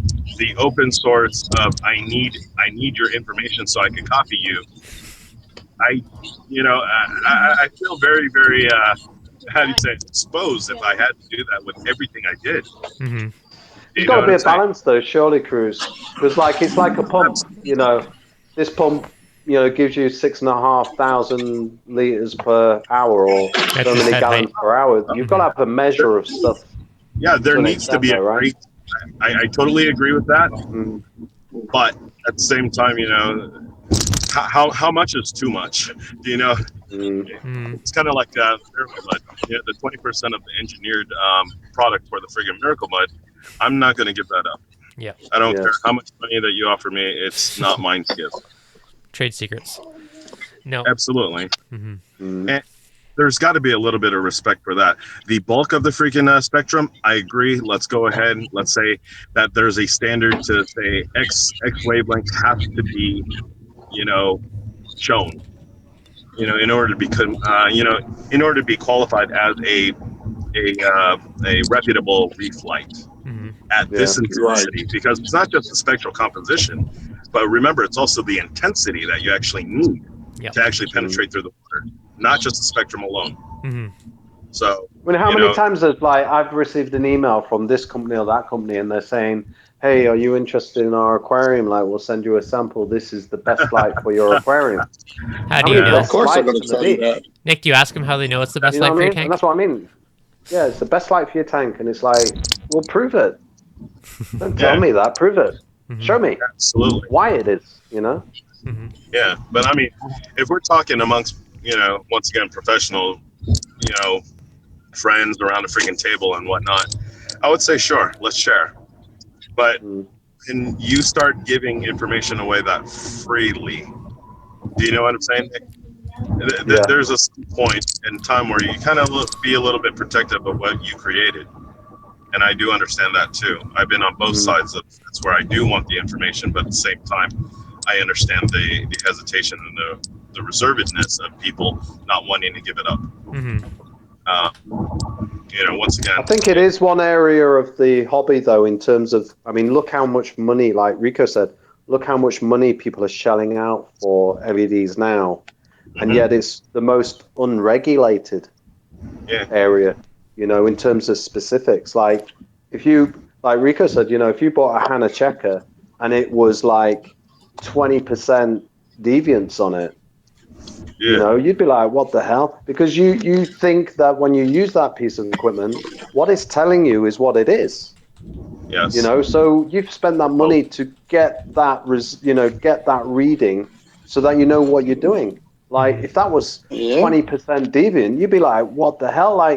You've just cheated me out money because that reading is nowhere near what it is. But that's why I bought the product.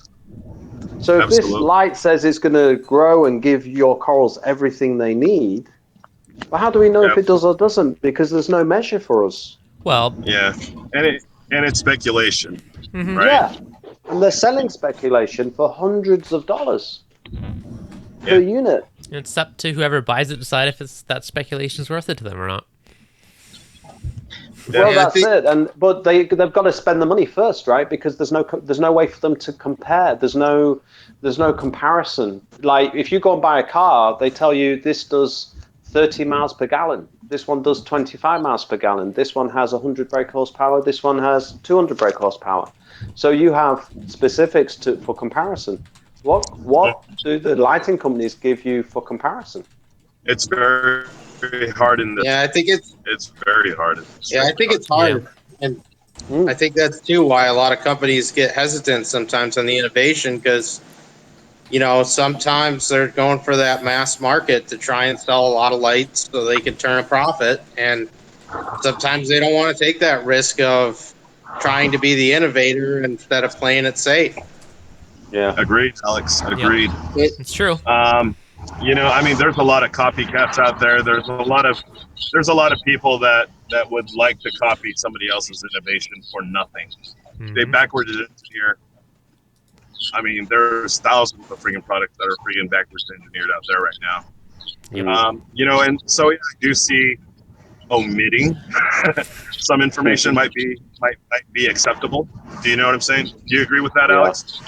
Not the full recipe, Yeah, but everybody. I tend to agree with that. I mean, even the industry I work in, I mean, you can't tell everybody everything, unfortunately. And I think in this hobby, the one thing that could show is that if you have practical results and some empirical research to say, hey, this is my light. Here is somebody that did a study with it to prove that it grows coral and it does That's a all good you job. can do. That's Yep. it. That's all you can do.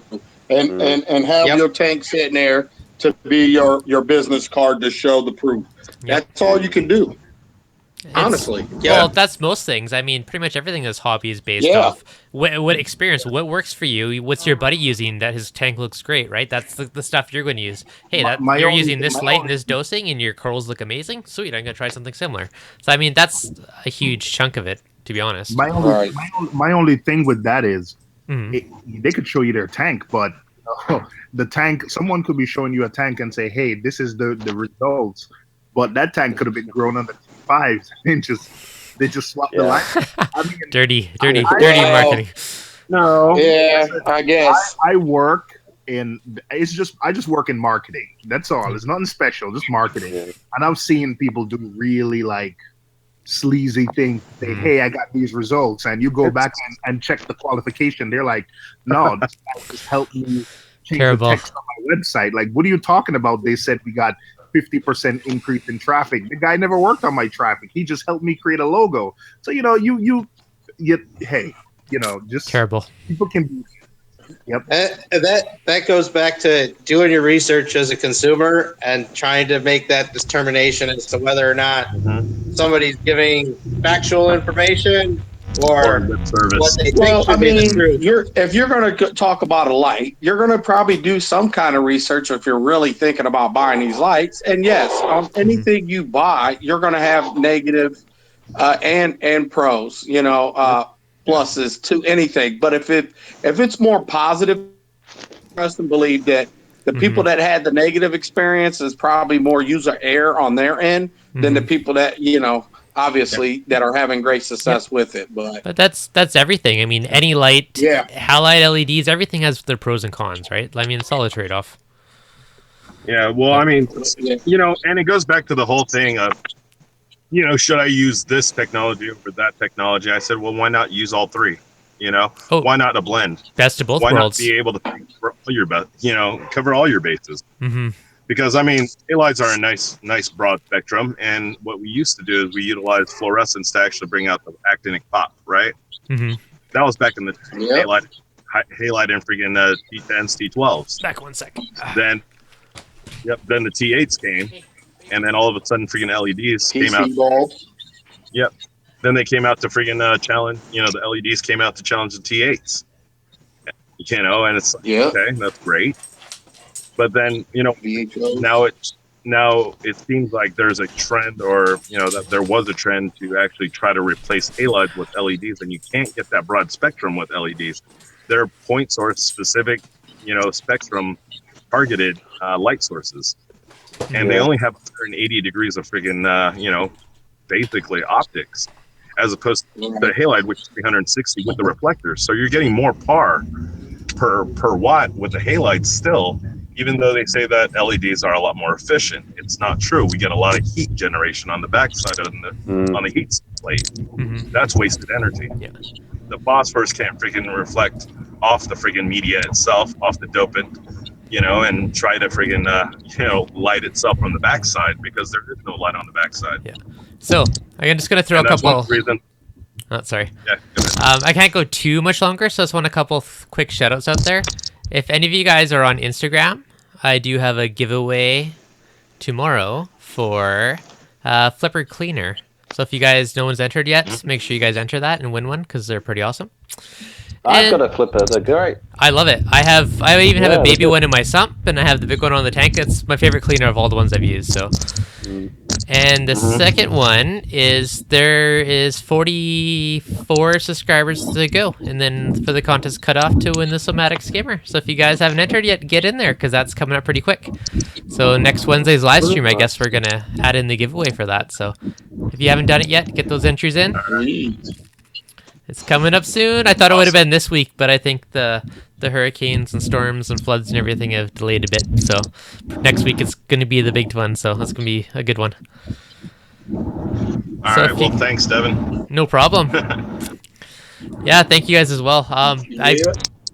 Any other kind of last questions? It's been almost 3 hours. I got to go grab the lady, but I'll throw one out. If you were going to put Ecotech Radions over an 8-foot long tank that's 4 feet wide, how many would you put over it? Wow, lots. I'd put 8. You'd need a small. I'll ask you this one though, Alex. How deep? With the Radian Gen 4, 230 watt unit, right? 230 watts, and like Cruz was just saying, the specific spectrum, narrow spectrum. Why wouldn't you put 250 watt halides on there and get broad spectrum and higher power? When you less than 10% difference in the heat consumption usage, right? Yeah, but it's the heat and stuff for that. And You're going to need less and generate less heat. Yeah. You're going to generate more heat with the Radians. Yeah, you do. Radiant heat, you're going to produce more. You produce that radiant. I do have ventilation, but I guess my other thing is just the availability of getting all the bulbs and stuff I need. A lot of it's been starting to dwindle down. There's less and less, it seems, every year. I'll give you a good example, Alex. My friend who's distributing the Reef Brights now in the UK, he took off 9 Radians from his tank. So he's like you, he's got a big tank. He took 9 off, and he put 2 400-watt halides on and half a dozen of the XHO blues. And his canopy with the Radians on was like an oven. With the 2 400-watt halides and the half dozen XHOs was so much cooler. And I physically felt the difference. I promise you, he took 9 Radians off that tank. The science behind that, Alex, is the tuning of the actual bulb to the ballast. Yeah. It's kind of like the harmonics. Yeah. If your harmonics are off, you're going to generate a lot more heat, correct? Okay, that makes sense. Yeah. So a lot of the older ballasts were how do you say it? Sorry. A lot of the older ballasts are analog. They weren't tuned. Digital. You were just slapping up any make and model of freaking bulbs that you could get. The Phoenixes, you could slap up, some, oh gosh. Talking about. There's different makes. Yeah, just an electronic ballast is more steady. It does it doesn't generate heat. It's going to have a constant signal as opposed to an analog. Yeah, because if you go against the freaking harmonics, you're increasing resistance. with increased resistance, you get increased heat output. Very, very similarly in any electronic circuit, which is why it always has to be tuned. So, the Reef Brights, once again, like the one that Nick was talking about, they're tuned. The ballasts are tuned to the bulbs that they also produce. So it's one cohesive unit as opposed to, mismatched brands at that point. You guys hear Nick? There you go. A little bit. Yeah. Yeah, I understand that because it's like So the concept and the understanding of actual halide lighting, high pressure sodium lighting, and I'm sure you guys seen it in hydroponics nowadays too, is that they actually have an electronic ballast that's tuned to a certain bulb, and they ask you which bulb and they pair it up. For the, I want to say for efficiency's sake, efficacy, lighting efficacy. But yeah, it is a science. And there's a lot of proprietorship behind it as well. So that formula is also secret. No, that's interesting. Yeah, it's interesting though. Yeah, well, I'll be honest, Alex. I was really surprised. My office tank is going to be 7.5 foot, and when I looked into it, I'm only going to need two 250-watt Hallides for that, and then again maybe half a dozen XHO LEDs. And that's why I've decided to go for that rather than all-out LEDs. Because again, in my office, I don't want a lot of heat generation. So the 250-watt Hallides offered me the lighting I needed, because it's all going to be SPS dominant, without the heat generation that I didn't want. And the LEDs couldn't give me that. All right, I'm about to go back to metal halides again. Thanks, guys. Hey, Rico. It's a different ball game to what we used to use, Rico, in the old days. The new what's up, Devin? It's different. Yeah. A quick question. Your coral giveaway, is it for 2K for your contest? Yeah. All right, you're getting close. So if anyone wants to win some corals, make sure you get Mr. Rico's contest too. Oh yeah, that one's coming out, right? Yeah, I think 1852. I just checked your page, so you're not too far off, man. 100 something to go, and someone's gonna be getting some nice corals. Oh yeah, appreciate that, Devin. No problem, buddy. Yeah. So if you guys ain't subscribed, see you guys gotta test over with. You gotta get an entry into Rico's. To win some corals, you got to get mine for a skimmer, and you got to do my Instagram one, which is like 30 seconds to enter to win a flipper. You guys got lots of homework. And go over to my channel. And go over to my channel just because it's awesome. There you go.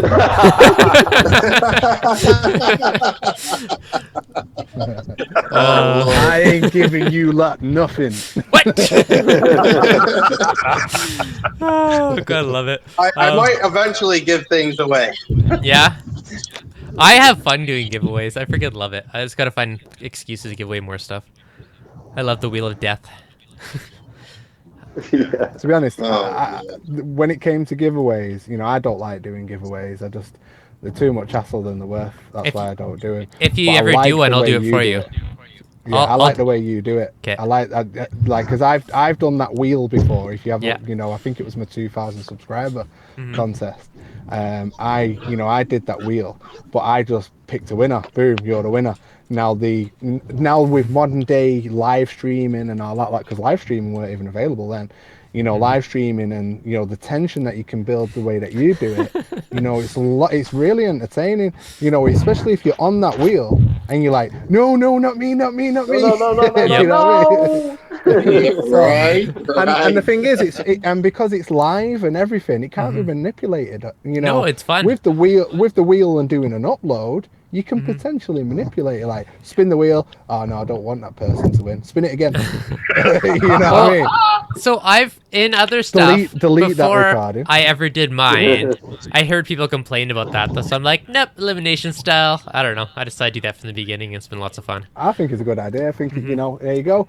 Like we've been talking about all the way through, innovation. You know what I mean? Something that has been done the same for years has now just been changed, and it's been changed for the better. There you go. So on that note, exactly. All right. It was a good talk today. Thanks everybody who joined in and hanging out and watching the stream. Make sure you guys get in and win yourself some sweet prizes, and see you guys next video. All right. Thanks, Take guys. it easy, bro. Take All it right. easy, guys. Thanks for having us. Alex. Thanks, guys. Hey, Yep. cuz, call me. Is Cruz in here? Okay. He's in here, yeah? I thought I could hear his voice. I didn't.